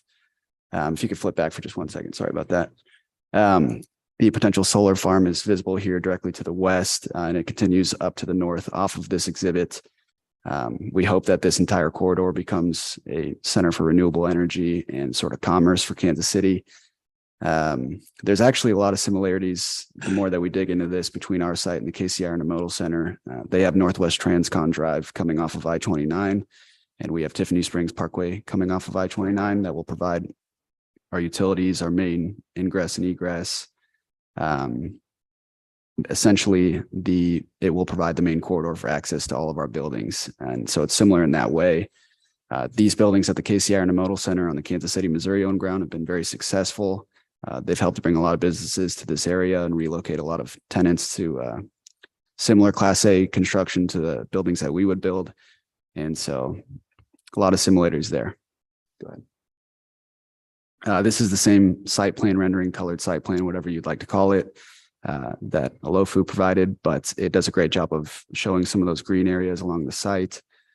Some of the landscaping and berming we will build along Tiffany Springs Parkway. Some of those trees that are part of the park standard, we will meet or exceed the Parks Department standards for that roadway. It will be a very expensive roadway, but it will provide all of utilities and access for these buildings in a effective and efficient manner. And as O mentioned previously, the rows of these buildings are 3 phases. The first phase to the north of Tiffany Springs Parkway will include the parkway. The second phase directly south of that, and the third phase south of the second phase. Sorry, my fault. This exhibit does a good job, if you'll flip back for 1 second, of giving a more detailed, closer in view of the dense industrial use directly to our southeast. These are smaller buildings to what we would build, but there is already industrial use in this area. And we hope to our project is sort of positioned in between 2 industrial uses here. And so we hope to build some Class A construction quality and bring that to this area. Go ahead. This is just another way to look at the realignment of Tiffany Springs Parkway. And it's funny, I don't have the exact dates of when this occurred, but a decade plus ago, the parkway was actually aligned closer to the alignment that we have proposed here. And at some point along the way, it got realigned into this, what I'll call, for lack of a better term, squiggly north-south roadway. That makes it pretty difficult to develop the ground around it due to grades, due to the alignment of the roadway and other items. So we went ahead and realigned this in more of a linear fashion, helps to unlock a lot of this ground both on our site and to the west for development now and in the future. A lot of the diligence we uncovered as we dug into the site and got a little bit more detail helped to explain why this site was sitting here for so long. I think there's some streamway issues that we'll get into here in a moment, some topography issues, and of course the alignment needed some work. And so we did go through that process as part of the last 1.5 years. We went to that public vote to get the right of way, the ability to move that right of way, since it was deeded to the Parks Department previously from previous owners. And so this gives an idea of what that realignment looks like. This is a cross section of what Tiffany Springs Parkway's streetscape plan will look like. Helps to give another idea of how we will meet or exceed the Parks Department standards for the roadway. There's a 5-foot sidewalk on one side of the roadway and a 10-foot sidewalk on the other side of the roadway. Will help to enhance pedestrian access in the corridor. Shows those trees and that landscaping as well on the roadway and some of those berms and the grading that we will see on either side as well. The rest of the slides I have this morning are real world examples of buildings that we have built recently that will be of similar architecture and design to the buildings in this corridor. This particular one is located at the intersection of College and Renner in Lenexa, Kansas. This is Lennox Logistics North Building 1. And so no worries, you can flip through these bit by bit, but I want to sort of highlight the 2-story glass elements, the enhanced architecture, the enhanced vertical and horizontal elements that help to break up the facade of these buildings. Flip back 1 second to the 2 slides ago. There you go. We do like to provide outdoor amenity areas where we see fit that provide meeting spaces for tenants. We do screen our dock areas, even though those dock areas are upgraded themselves. And so our goal is to, if you catch this building at the right angle, it appears to be an office building, unless you move around and see the scale of it. And so everything we can do to enhance this building, both with amenities, architecture, landscaping, facade, elements, glass, upgrades, we do that. And we like to think that we establish the top of the line for construction quality for this use. Up through. The slide I'll end on, this is an example. You flip back 1 second. This is an example of some of that architecture and the color scheme that we will likely start with. This is, in my eyes, better than an elevation, helps provide some of those color schemes in the context of the surrounding environment, shows those upgraded windows that we place along the facade, not just at the corners of the buildings. And our landscape team does a great job of helping us spruce up those small planters around the building. I will end on the next slide. As we dig deeper into this, these help to provide some other views of the Lennox Logistics North buildings. This is North 5, completed in the last couple of years. There has been an extensive amount of leasing activity around this building. It will be fully leased shortly. And so there is still industrial, office, flex distribution space demand in the area. I know the KCI Intermodal Park on the KC Moen ground to the north of us has seen a lot of activity as well. And so we hope to build on a lot of momentum of this type of use in the area. I want to thank staff for working with us over the last 1.5 years and our team of consultants for helping us to get to where we are today, and appreciate the opportunity to be here. I'll answer any questions. Any questions for Commissioner? Can you speak to the stream mitigation? Sure. Let's flip back to actually, I think I might have a slide for this. Yeah, if you could scroll or flip forward, actually. Going. You'll have to reshare Olafu. Yep. So when you get a chance, you go ahead and reshare it.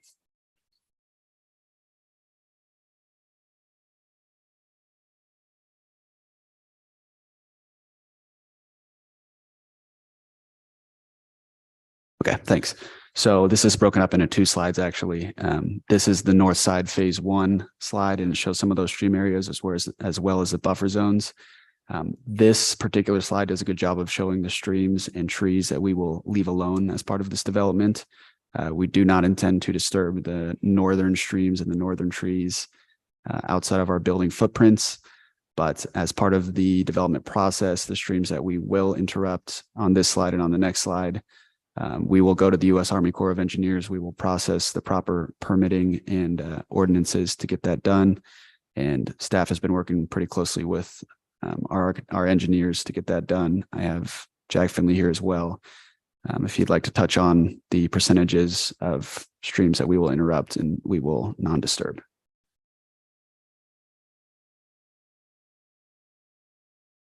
So the southern. Yeah, these streams here on the southern side will obviously be mitigated through the correct processes with the Army Corps of Engineers. This table is provided to give better context into that. And Jack, are you available to provide more details on that? Just a high level overview real quick. I'm promoting him to a panelist. LeFou is essentially what we should look for in the would it be 41 that kind of checks this box of making sure someone who knows well enough is addressing this. It's the one that says developer will obtain approval and any necessary permits from the U.S. Army Corps of Engineers. That's correct. He's joined us as a panelist, and George Brock has also joined. Yes, we are the. Am I on or no? Yes. Yes. Okay, we're the owners of the property at the intersection of 97th Street Terrace and Conant Avenue. That's the area that you're showing us. Is he with your team? I don't think that is a team member. Okay, can you hold, are you providing public testimony, sir? If so, that time has not come. We're still on the applicant's presentation. So if you'll just hold tight for just 1 second, we will get to you. That's perfectly fine. Thank you. So I'm not sure if Jack is available to speak today, but I do. Jack is available online. Is he available? Yep. Jack, are you able to get your mic to work? Sure. Can you hear me? Yes. It's Jack Finley, Geotechnology, 5055 Antioch Road.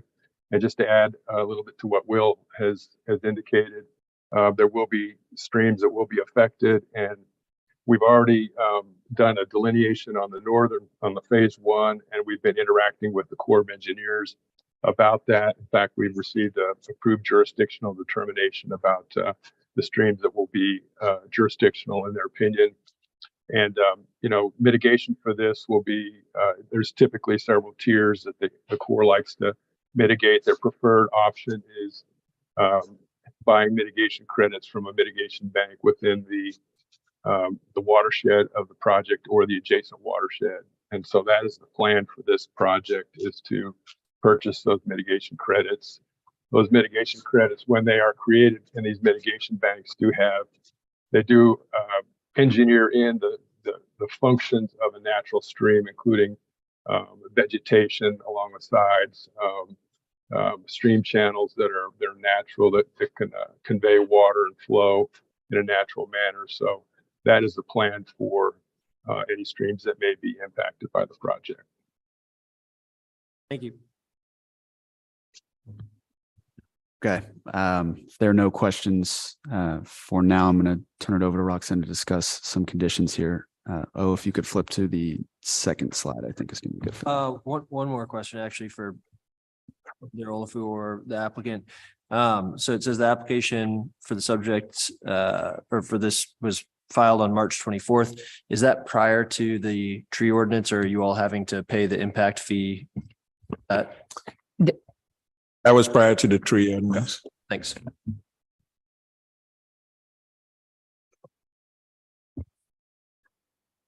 Good morning, Roxanne Koch with Pulsinelli, representing the applicant. Just wanted to address the one condition that we still have outstanding, and that's the water line along Amity. Water Services has made a recommendation that we extend the water line on Amity. The site will be fully served. Just want the City Planning Commission to understand this. The site will be fully served with the water lines and utilities that'll be installed with the construction of Tiffany Springs Parkway, which, as Will already said, is quite an expensive endeavor to extend that parkway, and which you don't see often, done that level of development of public right of way for an industrial site. The city, and if we can actually pull out to the slide that shows where the airport development is as well, just to show. There we go. So the property that's to the north and to the west, the city currently owns that. That's been developed as part of the overall airport development for industrial development, very similar to this. When that was developed, a main street that was, and I can't see without my glasses. I can't remember what that Northwest Transcon. Yeah. That's the street that was developed to serve those buildings that were built there, and their water line is served from that street. The city did not add additional lines for Amity water lines.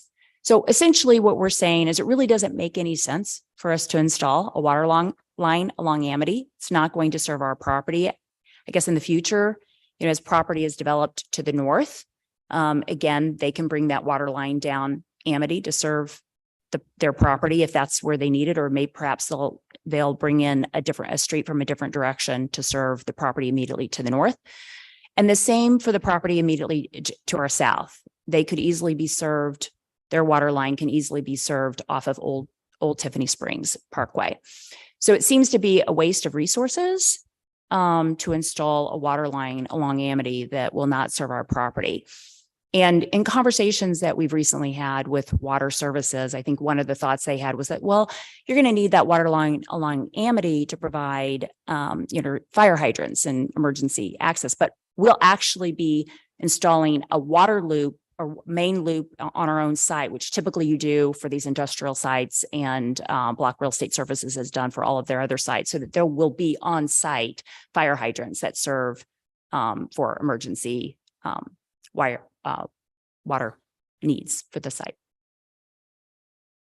So again, we're asking for that condition either to be removed in its entirety, or we would install that water line when others install it and it's actually going somewhere to serve someone. Thank you. Are there any other questions? Applicant?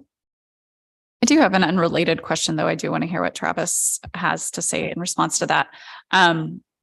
You mentioned briefly the solar array that's going in. Are you all doing any solar on your site in particular, rooftop solar or anything? We have inquired with our construction team what that looks like. From what we've gathered so far, it might not be financially feasible at this point yet, but it is something we are investigating and kind of looking forward to more developments on. So as of now, no plans to do that, but we have asked that question. Okay. I know you mentioned this being like the Center for Renewable Energy. Can you talk a little bit about your green infrastructure or plans for that? Similar response to that one. We've inquired with our team on how we could better suit this project to be efficient, but it might not be financially feasible for this type of use. Industrial has sort of lagged in that sphere as far as renewable energy goes. But this entire corridor, there are several data centers to the northeast. There's been a previous applicant has presented on a building also directly to the northeast. So there's a lot of projects going on right now. Hunt Midwest has their very, very large project north of the airport. And so my point was sort of combined with the solar farm and the airport and all of the synergy in this area, I would like to see sort of this entire area come forward in that sphere. But we will continue to stay on top of the latest developments, and where it is feasible or it makes sense, we will push forward with that.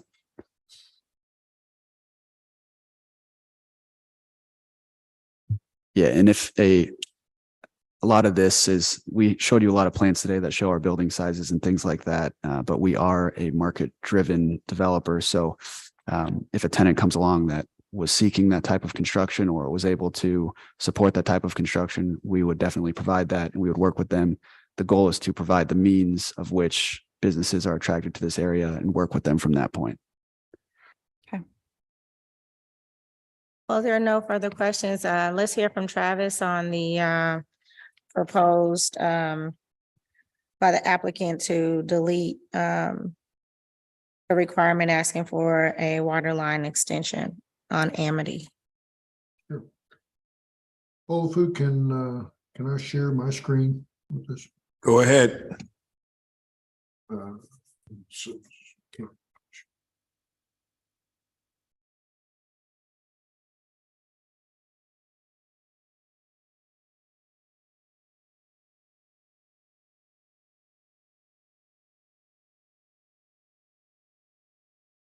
Okay.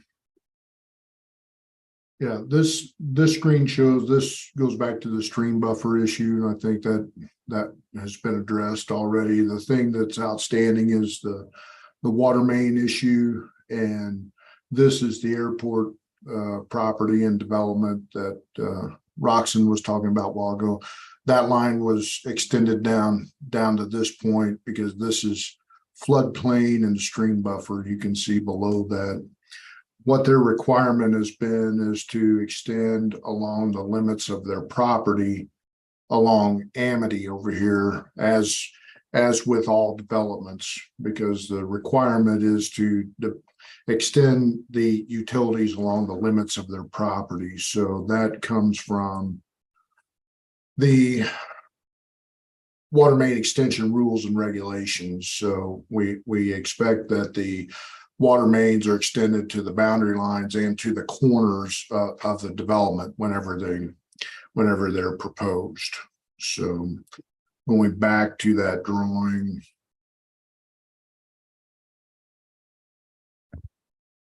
And I think our only question is that, yeah, when they extend the line along Amity, then there's still a portion that most likely the city will end up extending across their property to tie into that line at this point. And then when this corner, this is also airport property up here. When that's developed, then that line will be extended and connected here so that this is a loop on one transmission main, and this would be a loop on another transmission main. It would provide more steady service to this entire quadrant then. But it requires them to extend that water main along Amity, as is the requirements currently as we sit here today for any development coming in the door. So, and I will stop sharing.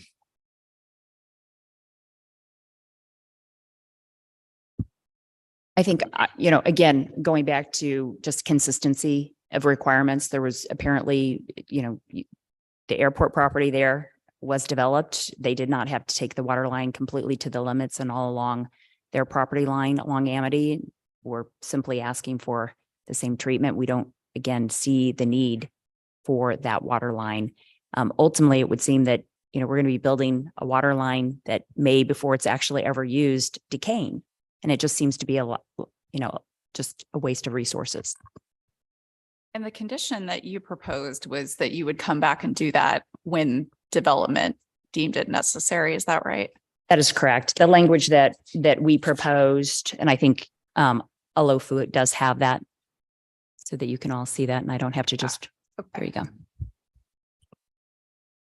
So Travis, could you respond to two things? One, was there a waiver given or was there some type of deviation from that standard for other developers close in proximity? That's first question I have. And then the second is if you can give feedback on the proposed amendment, which they are agreeing to install it when necessary at a future time.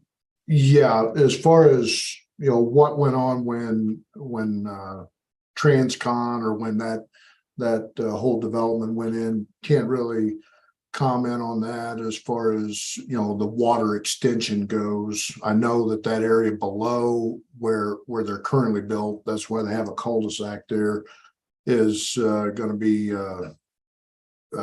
difficult at best to develop with all the floodplain and stream buffer that they have to contend with. I believe that the property to the east over there, that would be kind of at the corner of Amity and 104th, is considered developable property. And there is a water main for a portion of that property already up there. So there really wasn't a need at that point.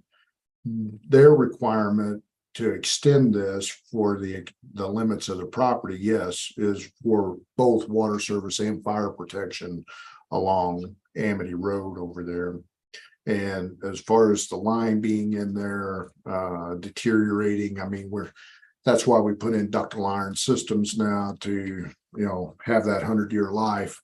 So I don't see that line deteriorating before development occurs. This is a very rapidly developing area. So the only way to make sure that line gets in, we would have to look at probably a secure deferral agreement if we're going to defer this for tied to some trigger in the future that we could tie to some, further extension to the north. But they would that still leaves the leg to the south that still needs to be put in now though.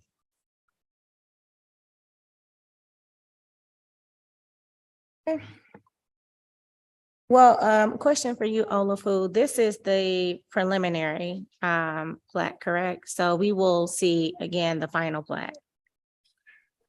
You see the final plat just as an administrative action. It will be on the consent docket, and even when it goes to council, it will be on the consent docket. But we'll be looking to see that all this is done based on when the plat occurs. They're trying to defer this to not a plat in time, but to when the city extends water on Amity, so they now can connect to it and provide that loop, correct? So the question is, it's not tied to plating. The first one I deferred, or the first one we corrected, was tied to the third plat, which is when that third phase is happening. So Travis, do you think we can tie this to the third plat? Third phase? Yeah, I think it would be better served because we don't really know. And again, with the speed of development out there now, it's, if you're going to defer it at all, the preference would be to have it built now. If you're going to defer it, then it needs to be a secured deferral so that it can occur whenever it needs to occur. Well, it sounds to, I was gonna say, it sounds to me like when we get to that process of making a motion, you can just amend number 34 to include a secure deferral agreement until the third plat. So Travis, are you saying that to the north, you're okay with a secure deferral agreement based upon whether the city develops it, but to the south, you're wanting that to happen, but you are willing to be flexible by tying it to phase 3? That's correct. Okay. And again, the specific terms can be spelled out in the deferral agreement, but that secured deferral needs to be, the specific wording will have to work through that in order to make that happen. And that would have to be done before the platting occurred. Yeah, I mean, I'm fine with that. I think that unfortunately, the way that most cities work is we rely on developments to build out the infrastructure. And I think that that's a generous compromise on water department's side by allowing it to be delayed in both instances based upon other triggers. So it works for me. Roxanne and Mr. Block, did you hear the proposed amendment change that Tyler asked? I want to make sure you heard that before. Good. I do think that I understand that. So if we could just add language there that perhaps or as otherwise agreed to with the city, so we may find another solution. I believe, Tyler, you're saying your question was to the water department for the northern boundary to defer the extension. And then Yep, until the city were to complete it, and then to the south tied to the phase 3. But I think what the applicant is asking for is adding the caveat unless there's a new solution that's found that Yes. water department agrees to, which I think makes sense. Olafu, you feel good with that? I want to find out if it's going to be secured or unsecured. So do you agree to secure deferral agreement? We do. So I think we're saying yes, or as otherwise agreed to by the city, just adding that at the end in case we find. Okay, so we'll split it in 2 parts and secured otherwise. Okay. Travis, can you craft that language? Yeah, I'll have to send it to you, but basically it's a secured deferral agreement for the construction of the main along Amity adjacent to the property. And if we could just add or as otherwise agreed to by the city.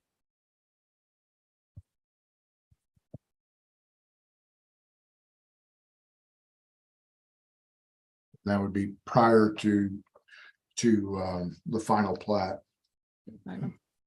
Filing the third first phase? plat. No, you're gonna have to get the deferral agreement in place before the first final plat's filed. Thank you. All right. Well, if there are no other questions, we can open it up to any other questions? Okay, we can open it up to public testimony. If there is anyone that would like to provide a testimony on docket item 5.1, 5.2, please raise your hand so you can be promoted. And once promoted and called upon, please state your name and address for the record. We'll start with if there's anyone in the chambers. Anyone? Okay, we'll move to Zoom. Does not appear that anyone has their hands raised on Zoom. All right, so I guess George left us. Oh, I'm sorry. Yes. George is already promoted to panelist. Okay. So George, when you're ready, unmute yourself and state your name and address. I'm sorry for that. Sorry for that. We are the owners of the property at the corner of 97th Street Terrace and Conant, which is the southeast quadrant of your development. And part of your stream mitigation program, from what we can understand, or at least your intended handling of the streams, is you're going to be surrounding our property with improvements or culverts or whatever you're intending to do. We obviously want to be a part of this conversation because our property seems to be directly impacted by your efforts. So I just want to make myself known and suggest that somebody from the development team get in touch with us, and we'll talk about it. We'll figure out how our property will coexist with your development. And my name is George Brock. I'm with Airport Industry Associates. We're based in Boca Raton, Florida, but we own the properties. We own a number of properties in Kansas City. In fact, we own some of the properties around this development. Do you need my contact information here publicly, or? Do you have my contact information, Judge? Not really. We're we only recently became aware of this entire development process. So we're coming up to speed. If you give me your email address, I can respond to you, and then we can. George, do you know how to use the chat function? We can have someone on the team drop Olafu's email directly to you in the chat. You're talking about through this Zoom process? Yes. I have to tell you, I don't look as old as apparently I am, because I'm not as technologically proficient as my 12-year-old granddaughter, but I'll have to try to figure it out. At the bottom of the bar, there should be like a Gotcha. bubble that says, I see it. okay, you see it. Let and me you just click give on you, it. let me give you my phone number. Okay, and your phone number? Be careful. Get everybody caught with you. Maybe you don't want to do that, and that's okay. I'll tell you Not my what. cell phone, it's Okay. my work phone. You can go ahead and you. 816 Mhm. 513 8815. Okay, very good. I will put my contact information in here. We're relatively seasoned developers, and we've been doing land development for 30-something years, so we're reasonably comfortable with some of the processes, and I'm looking forward to helping you. I'm in favor of the project, so I'm looking forward to help or being a part of it. Awesome. Thank you, Mr. George. Thank you. All right. Is there anyone else? No one else appears with their hand raised. All right. Well, at this time, we'll close public testimony and turn it back to the commissioners if you have any final questions or concerns that you would like to offer staff or the applicant. If not, we'll take a motion. I can make the motion, but Olafu, would you mind pulling the 25 back up?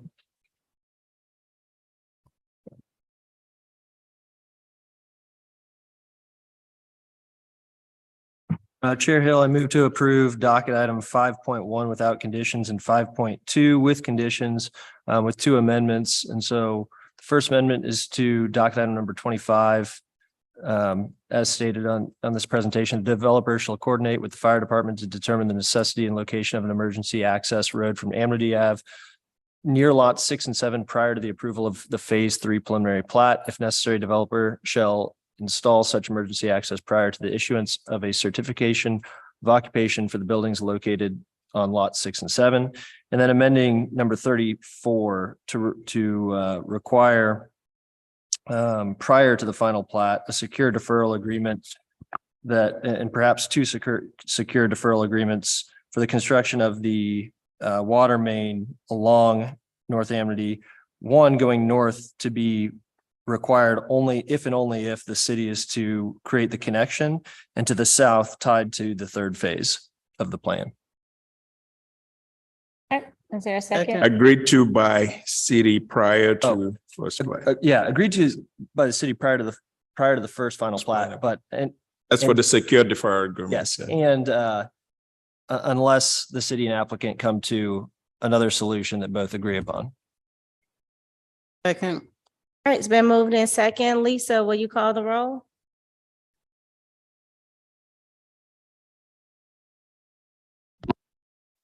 Commissioner Beasley, aye.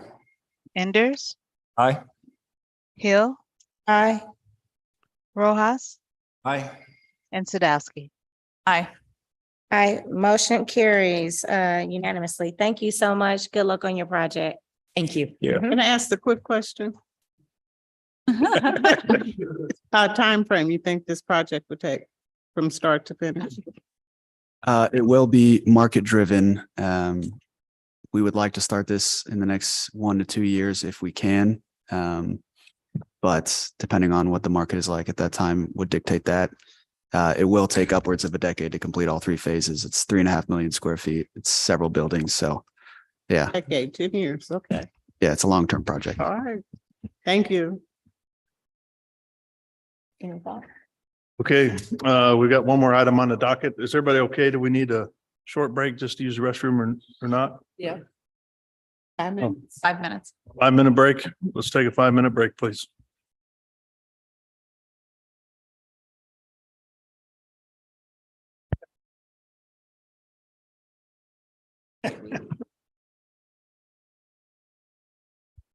What's wrong with you guys?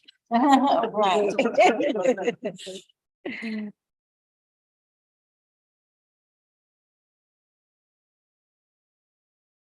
Are you still? Oh my gosh, I played for the first time, and yeah, my brother warned me. He's like, "You're gonna be sore." Yeah, yeah. It's like, I played tennis, but I guess.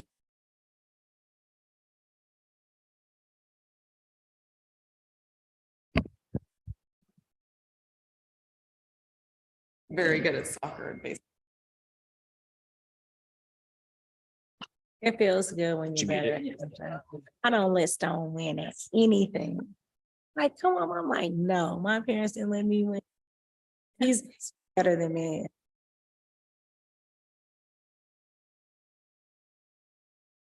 I got this. Yeah. Cause their bragging rights are a lot different. My kids are not humble. That's not.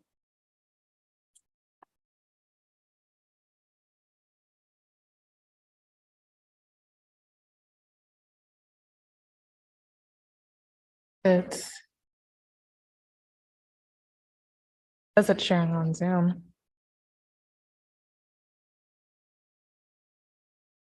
Sure.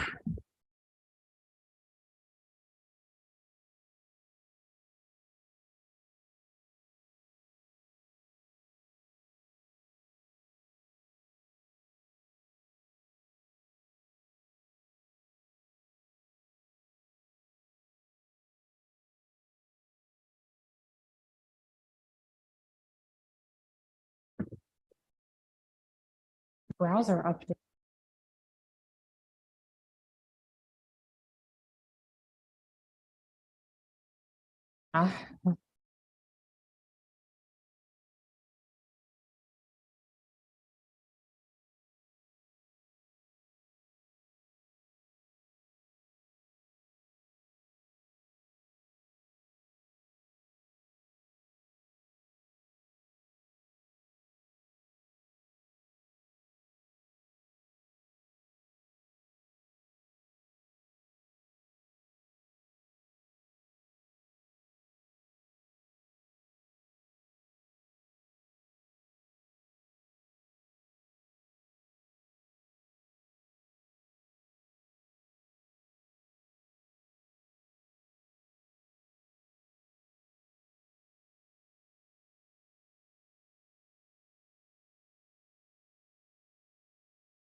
I'm Anna. I'm Ross. Yes, yes. Facebook. So then you'll be able to. sit Oh, I down get to with- sit here? Mhm. Huh?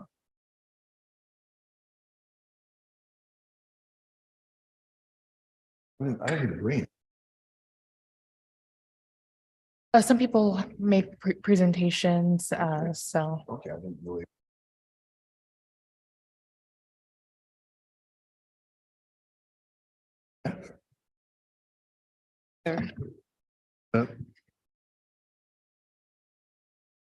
Just for when you get cold and gotta go to the bathroom. Yeah. Said all of a sudden I'm cold. What's going on here? Oh, why are you blaming that? How you feeling? Still tightening up when you sit too long? Say that again. Tightening up when you sit too long? Oh, we're, A bit. yeah.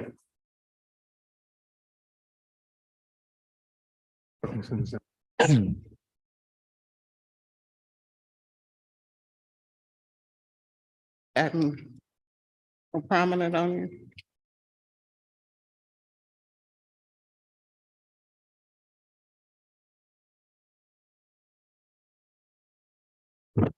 Better in the hospital for.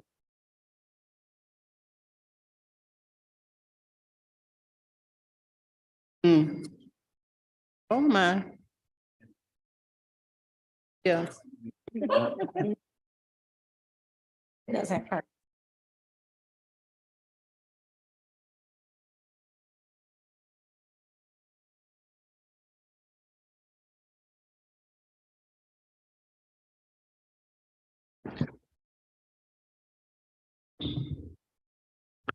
Okay, we ready?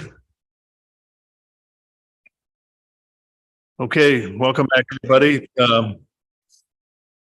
Back recording? Okay, perfect. Thank you. All right, so we're on our last docket item. Docket item 6, please. Docket item number 6 is case CD SUP 2023-00007. A request to approve a special use permit to bring an existing bed and breakfast into compliance on about 0.5 acres, generally located at 426 Gladstone Avenue. The staff recommendation has changed from what is listed on the docket. However, they'll address that change. And Anna Naniski is the staff planner. Thanks, Larissa. So as we talked, docket number 6 is CD SUP 2023-00007. The subject property in question is 426 Gladstone Boulevard. The property is zoned R7.5. The applicant is seeking a special use permit to bring an existing use into compliance. The property is located in the northeastern portion of Kansas City, Missouri. And we have the subject site listed on the screen highlighted in yellow. It's what we call a through lot. So sandwiched in between Belfonte Avenue and at Gladstone Boulevard. The subject site has previously been approved for a bed and breakfast, but for some case history, in case anyone was on the commission during that times. At first, this started off as a request for a short-term rental, but that case was stopped because it was found to be not approvable. That request has expired. Additionally, with the changes in STR rules and regulations, but we will not get into that here. And then secondly, there's CD SUP 2019-00010. And this was the reuse of a contributing structure in a local or national historic district. And it was approved subject to conditions back in 2019, but that SUP has since expired. So the applicant is here today to bring forth a new special use permit to bring that existing use into compliance. So a bed and breakfast in an R 7.5 district is prohibited in other parts of Kansas City, Missouri. However, we do have a caveat in the Kansas City, Missouri zoning and development code that says that a structure that is either a local landmark or a contributing building in a national historic district like this one can be used for a use that is not permitted in that zoning district with an SUP, thus this entitlement process taking place. There are specific use standards that do have to be met with this reuse of a historic building as a bed and breakfast. They are listed on the screen, but there are two items that I am going to get into a little bit later that bring forth my recommendation. So this property has been in continued use since the expiration of this SUP. So I've taken some screenshots of ads listed on Airbnb and Vrbo. As well as reviews attached to this site, yes, positive, but also indicating that parties have been held here and a part of the specific use standards for a bed and breakfast that it cannot be used as like a reception space for a wedding or other party space, meeting space, other events that are held for non-residents, so non-guests of the bed and breakfast. And then additionally, so this submission was created around February. And then this is another screenshot that I took more recently that shows that the property has still been advertised since the expiration of this SUP. So now I'm going to go over the approval criteria for a special use permit. There are all those listed on the screen, but I'm just going to get into items B and D. So B talks about the public convenience and how this particular use will not have an adverse impact on the neighborhood. There is one approved bed and breakfast across the street. This was through a conditional use permit, so it's approved quite a long time ago. We just want to remember that certain lodging uses can, significantly impact residential districts. I think that was the original intent of having the prohibition in the R 7.5 zoning district. As well as item D, is this particular use compatible with the surrounding area in terms of operational characteristics? For example, hours of operation, outdoor lighting, noise, the specific use standards that we just talked about. As I've noted that the permits have expired for this SUP, as well as there being a lack of health department permits that are required for a bed and breakfast. And we've noted online and through phone conversations that I've had with some neighbors that parties do occur on site. So we want to be wary of that, as well as the specific use standards. So they're required to have a property owner or a manager live on site. And we had a phone conversation on Friday. So after the staff report was generated for this case, that indicated that potentially the property owner may not live on site 24/7, as was indicated in the submitted affidavit when the SUP was resubmitted for this case. So due to that information, one more thing. There were conditions attached to the previously approved special use permit, talking about how the carriage house can't be used as a rental for the bed and breakfasts that must be maintained for the property owner or the manager on site, that the property must be in full compliance with the specific use standards attached to the SUP, and that the SUP must be renewed every 3 years. So there has been transparency in what is expected for the bed and breakfast use.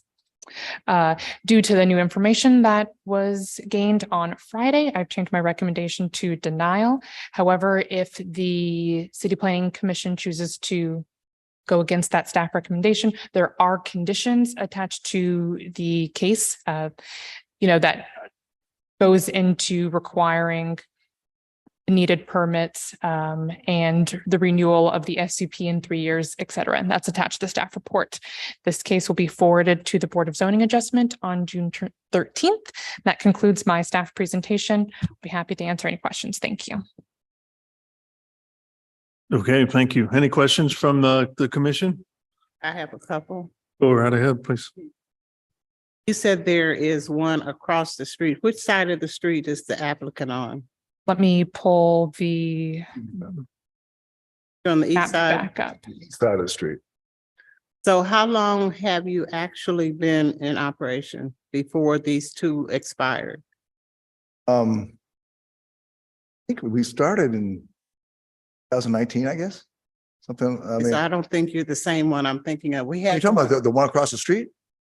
I was thinking it was you. The one that I'm thinking of is on the east side of the street. Oh, that's not me. I'm not, that's. It's on the west side of I'm on the Gladstone. west side. He's on the west. Okay, Yeah, so you're I'm thinking of the one that's on the east 425 side. is also bed and breakfast. Say it one more time. 425 Gladstone is also a bed and breakfast. Okay, that's the one I'm thinking of. Yeah, that's been around for a long time. I don't know. Okay. They're not doing it anymore. After COVID, they shut down. I used to give them a lot of, I used to recommend them quite a bit. Mhm. Yeah, they did a wonderful job. I'm still looking for questions for city staff before we get to the applicant. I'm sorry. That was just my question as to. Okay. Yeah, his facility's on the west side of Gladstone Boulevard. Can you clarify the condition number 4, subject to the Board of Zoning Adjustments decision? Yes, there was a certificate of legal nonconforming use that was approved quite a long time ago for this property, and it discussed this building being for apartments. This type of condition was also attached to the previous special use permit, that the new use being the bed and breakfast would revoke the CLNU for the apartments. This is also a staffing error that CLNU was never officially revoked. So I'm adding it again to this SUP so it could occur properly, the revocation of the original CLNU. Okay. So if we deny this case, if it ends up being denied at the council level, does that affect that CLNU? Is that going to be caught somewhere else? I'm just trying to understand, because our paths are, we either approve it with these conditions or we deny it. Correct. Just wanna And make sure that didn't get lost that along the same way. condition was approved with the last SUP, but that SUP has expired. So that condition should have been met with the first SUP. Sarah, what do you think This doesn't go to procedurally? council. It goes straight Oh, to sorry, BZA. BZA. So I guess I'm just trying to understand, regardless of whether BZA approves it, or if they end up denying it as a bed and breakfast, you would still want to remove that CLNU, correct? Correct. So that would stay as a condition regardless. Okay. Okay. That was just a clarification. I just wanted to make sure I understood. Any more questions for city staff? Okay, let's welcome the applicant. Good morning. Morning. Can you state your name and address for the record, please? Yes, Ross Wright, 426 Gladstone Boulevard, Kansas City, Missouri, 64124. All right, can you tell us why we should approve this? Okay, yes, I would actually. Now, I acquired this property about 8 years ago, I guess. It was when I acquired it, it was a crack house with there were vagrants living in there. They had no water, it had no electricity, it had no gas. It was condemned. I wasn't legally allowed to go on the property until it was fixed, but I couldn't fix it unless I went on the property. So it was a catch-22 thing. Anyway, since then, I've put a lot of money into this property, and it's gone from being an embarrassment to the neighborhood and to being a very nice house that's been, and when I first got it, I wasn't sure what I was going to do with it. I just didn't want it to see it, fall apart because it was, all the windows were broken, it was boarded up. There was all the interior glass was broken. It was a mess. Anyway, so I guess the simple thing was, and the logical and most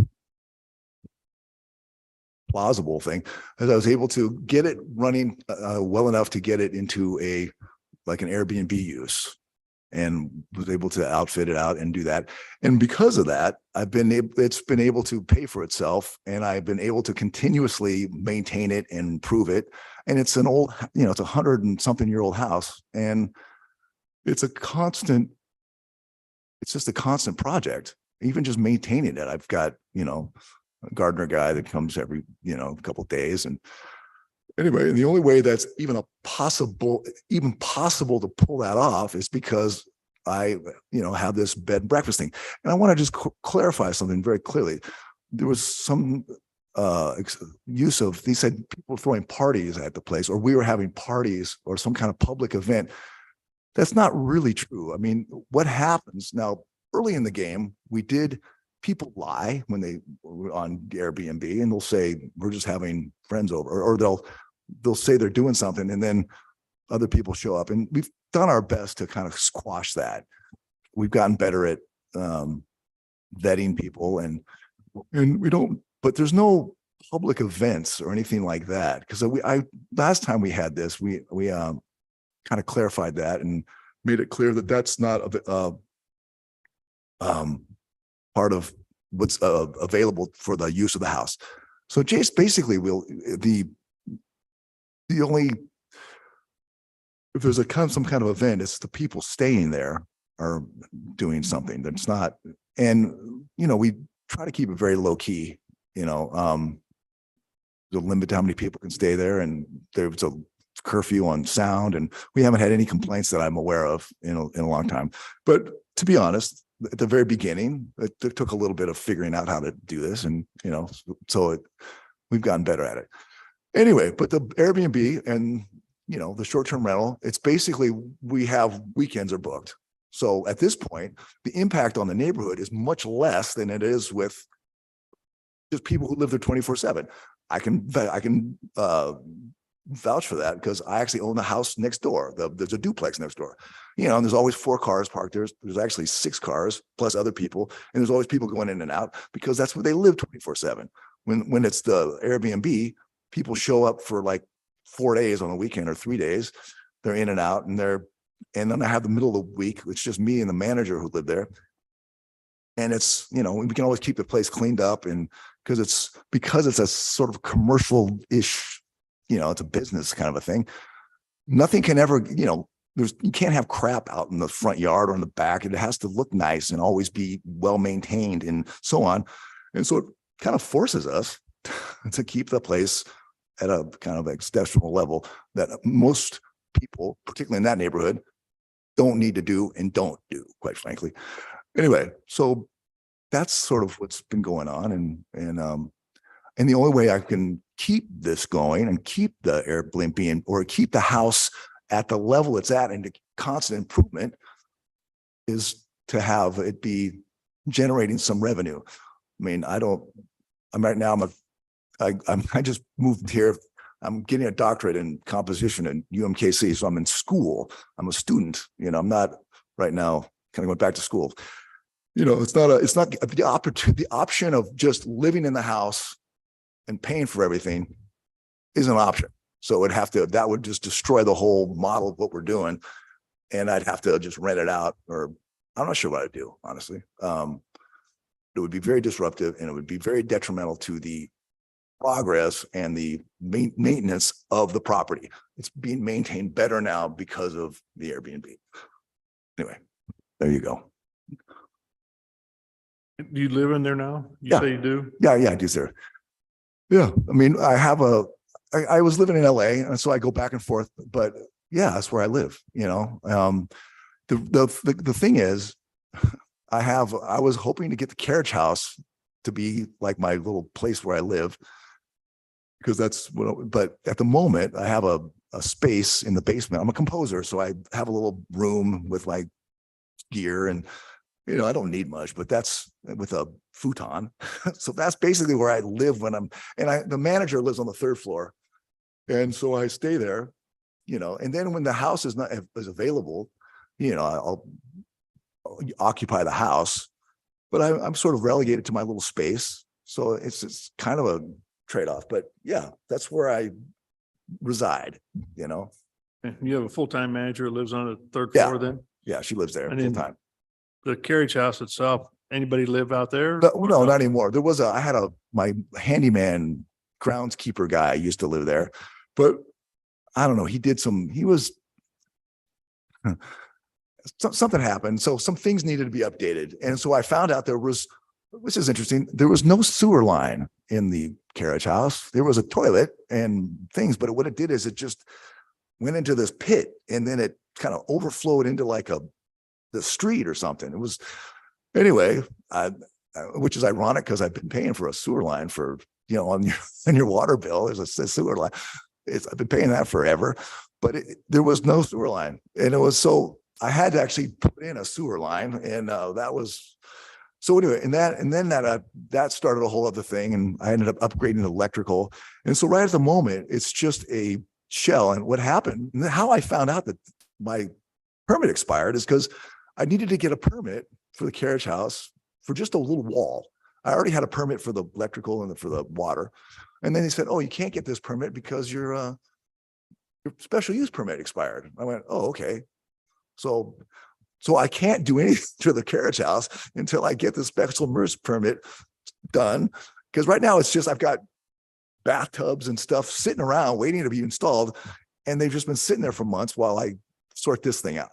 But the idea was to, kind of clean up the carriage house is kind of a funny little unit and, get it working right. So that's what I like to do. Yeah. Yeah.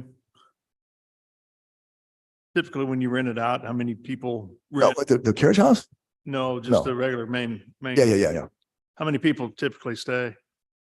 Well, legally we can only do 10 is we gives you 2 per bedroom. So it goes, it's 8 to 10 basically, Do you also have any questions for the applicant? Is there enough parking for them to park on the property? So what? Enough parking for those folks to park In the on back, there's lots of parking in the back, actually. Yeah. There's been a couple times where like we've had almost 1 car per person and it's kind of silly,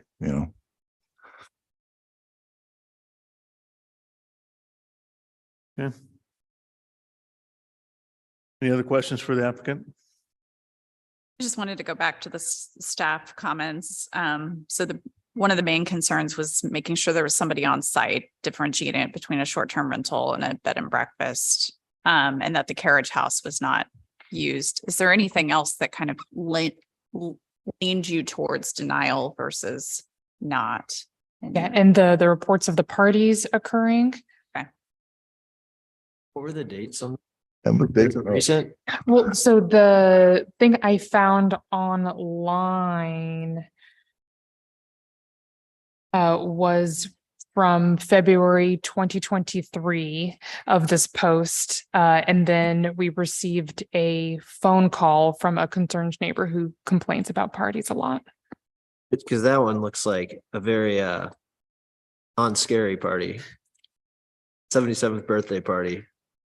But I realize if there are lots of other parties, maybe I don't know. I haven't been to many 77th birthday parties that get crazy. Yeah, no, I remember that one. Wasn't a rowdy party. Well, and I guess if you could fill the house with 10. I don't even think they did that, but yeah, well, 10 people.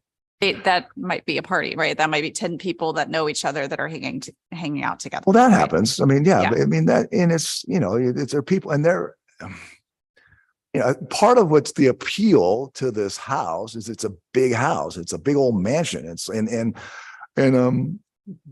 instead of going to a hotel or something, people come here so they can be with their family or friends and something. And but they generally don't. I mean, that's the appeal. You can all congregate in the same space and be together and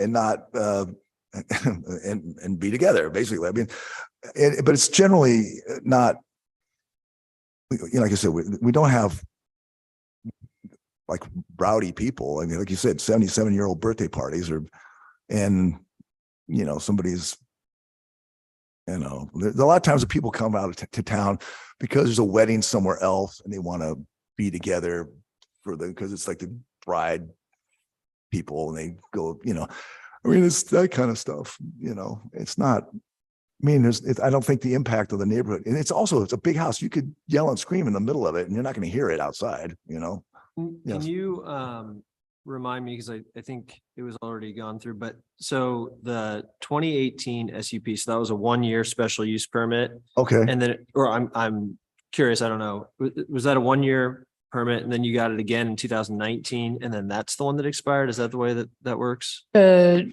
special use permit for the bed and breakfast was in 2019. It was supposed to be for 3 years, renew at the 3-year mark. It expired. So now we're here to establish a new one. Great. And so the first one though was a 1-year. The first one was a request for a short-term rental, but that didn't come to fruition because, okay. Thank you. Sorry. We had to figure out how to do it. Yeah. Yeah.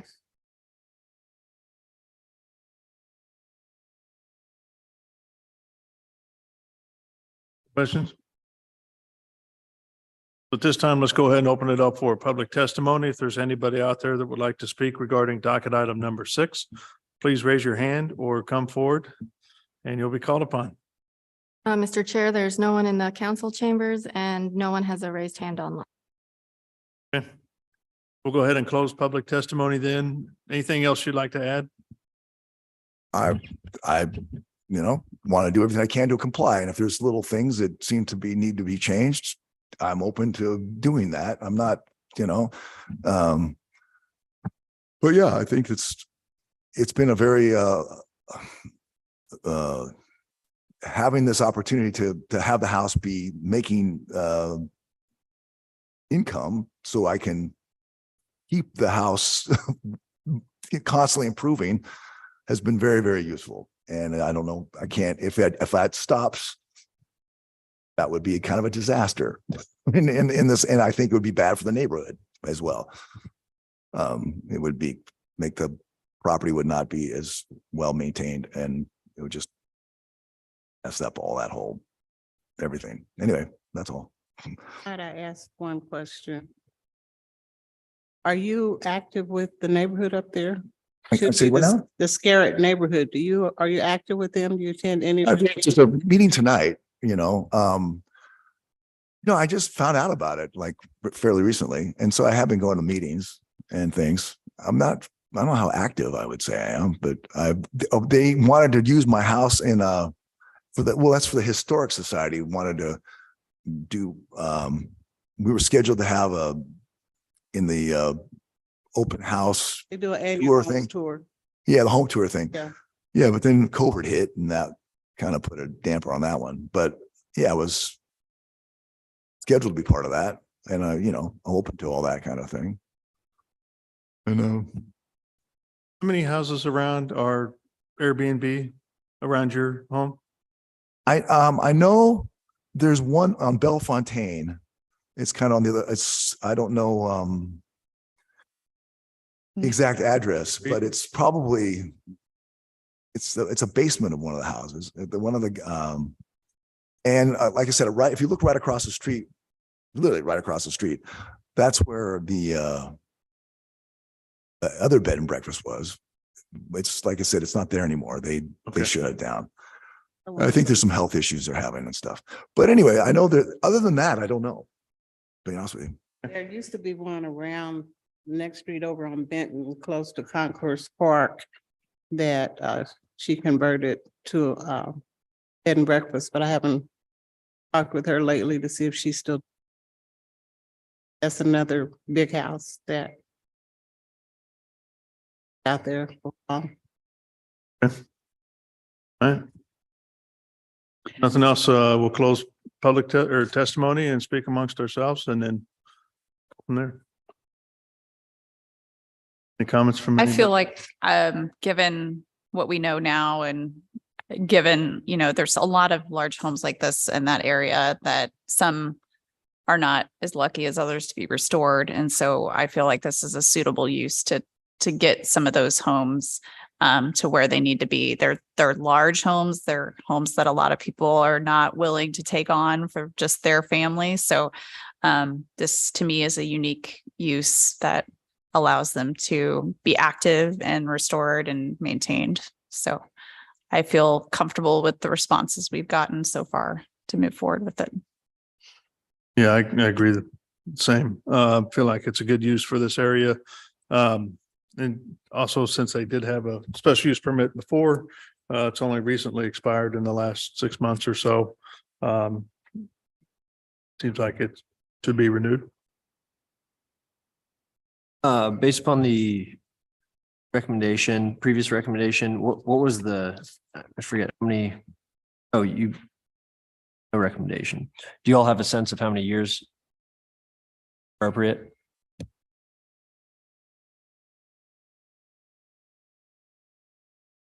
Just 3 years on the conditions. Okay. So if we want to stick with that, but we could change.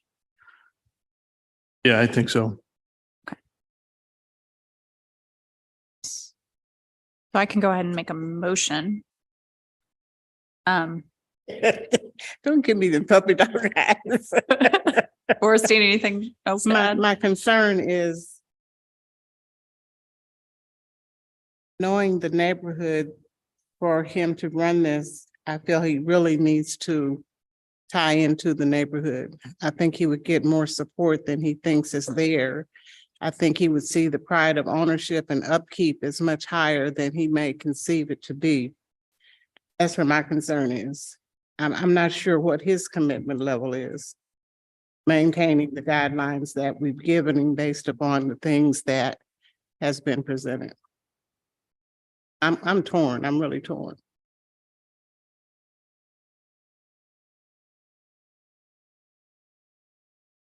Comments? Okay. I move to approve docket item 6 with the 6 conditions as listed in the staff report. Second. I'm just clarifying that is not in agreement with the recommendation by staff. Yeah, not in agreement with recommendation by staff. So I've got a motion and a second for approval of the renewal of the special use permit with conditions stated. Lisa, can you take roll call on the motion, please? Commissioner Beasley, No. Crowell, Aye. Enders, Aye. Hill, Oh. Rojas, Oh. Sadowski. Aye. Okay, it's a 3-3 tie. So that goes forward with no recommendation to the Board of Zoning Adjustments. What does that mean? You're out of this commission. Now it's going to go to the Board of Zoning Adjustments. It has no recommendation from us as a do pass or do Okay. fail. I just want to address one question though. You said something about private ownership. Okay, I mean, I don't know. I mean, all I can say is that I bought the house and I put lots and lots of money into it and constantly putting lots of money into it. And I'm there working on it constantly. So it's kind of, there's a lot of pride of ownership. I could just say that. It's about the surrounding area. Oh, okay. Well, there's only. I think you'll find more support for pride of ownership than what you may perceive. Right, what you're saying about being more involved in the community as opposed to the just the house itself. Okay. Thank you, sir. All right. Thank Yep. you. So, Yeah, you'll go to the Board of Zoning Adjustments on June 13th. 13th. okay. Okay. Okay. I'm not sure what I do next. So instead of, so they'll make a determination, and what could have happened is we could have you would have gone there with a recommendation of approval or a recommendation of denial. And because it was 3-3, you just won't have a recommendation of either approval or denial. Okay, and they just decide. Yeah, we're a recommending body. And so we recommend to. Board of Oh, Zoning I got you. Adjustments, Okay, so and they're like a final decision. I got you. I guess the question I have, do I need to do anything or am I just waiting? You'll wait till the actual meeting, but And I come back? you will come back for Okay, the I Board come of back Zoning to the 13th. Adjustments, and yeah, I would just have kind of take and listen from what you learned from today from this body and maybe be able to present a little bit differently when you go to the BZA. Okay. Well, thank you. All right, thank you. All right. All right, anything else before the planning commission? Just nobody can skate out of the next meeting because I understand the agenda is a little bit longer than the one we had today. As of yesterday, Joe said there's 30 cases on the docket, Oh, my goodness. Approximately. but it'll likely be pared down by the time it gets to us. Okay. So- Split it up. That's, oh, because that's the 6th. Because the 30th is the third Tuesday. That's correct. Yeah, it'll be Yeah. June So we have a 6th. little- 20th, I won't be here. So we have two of you that won't be here on the 20th. Yeah.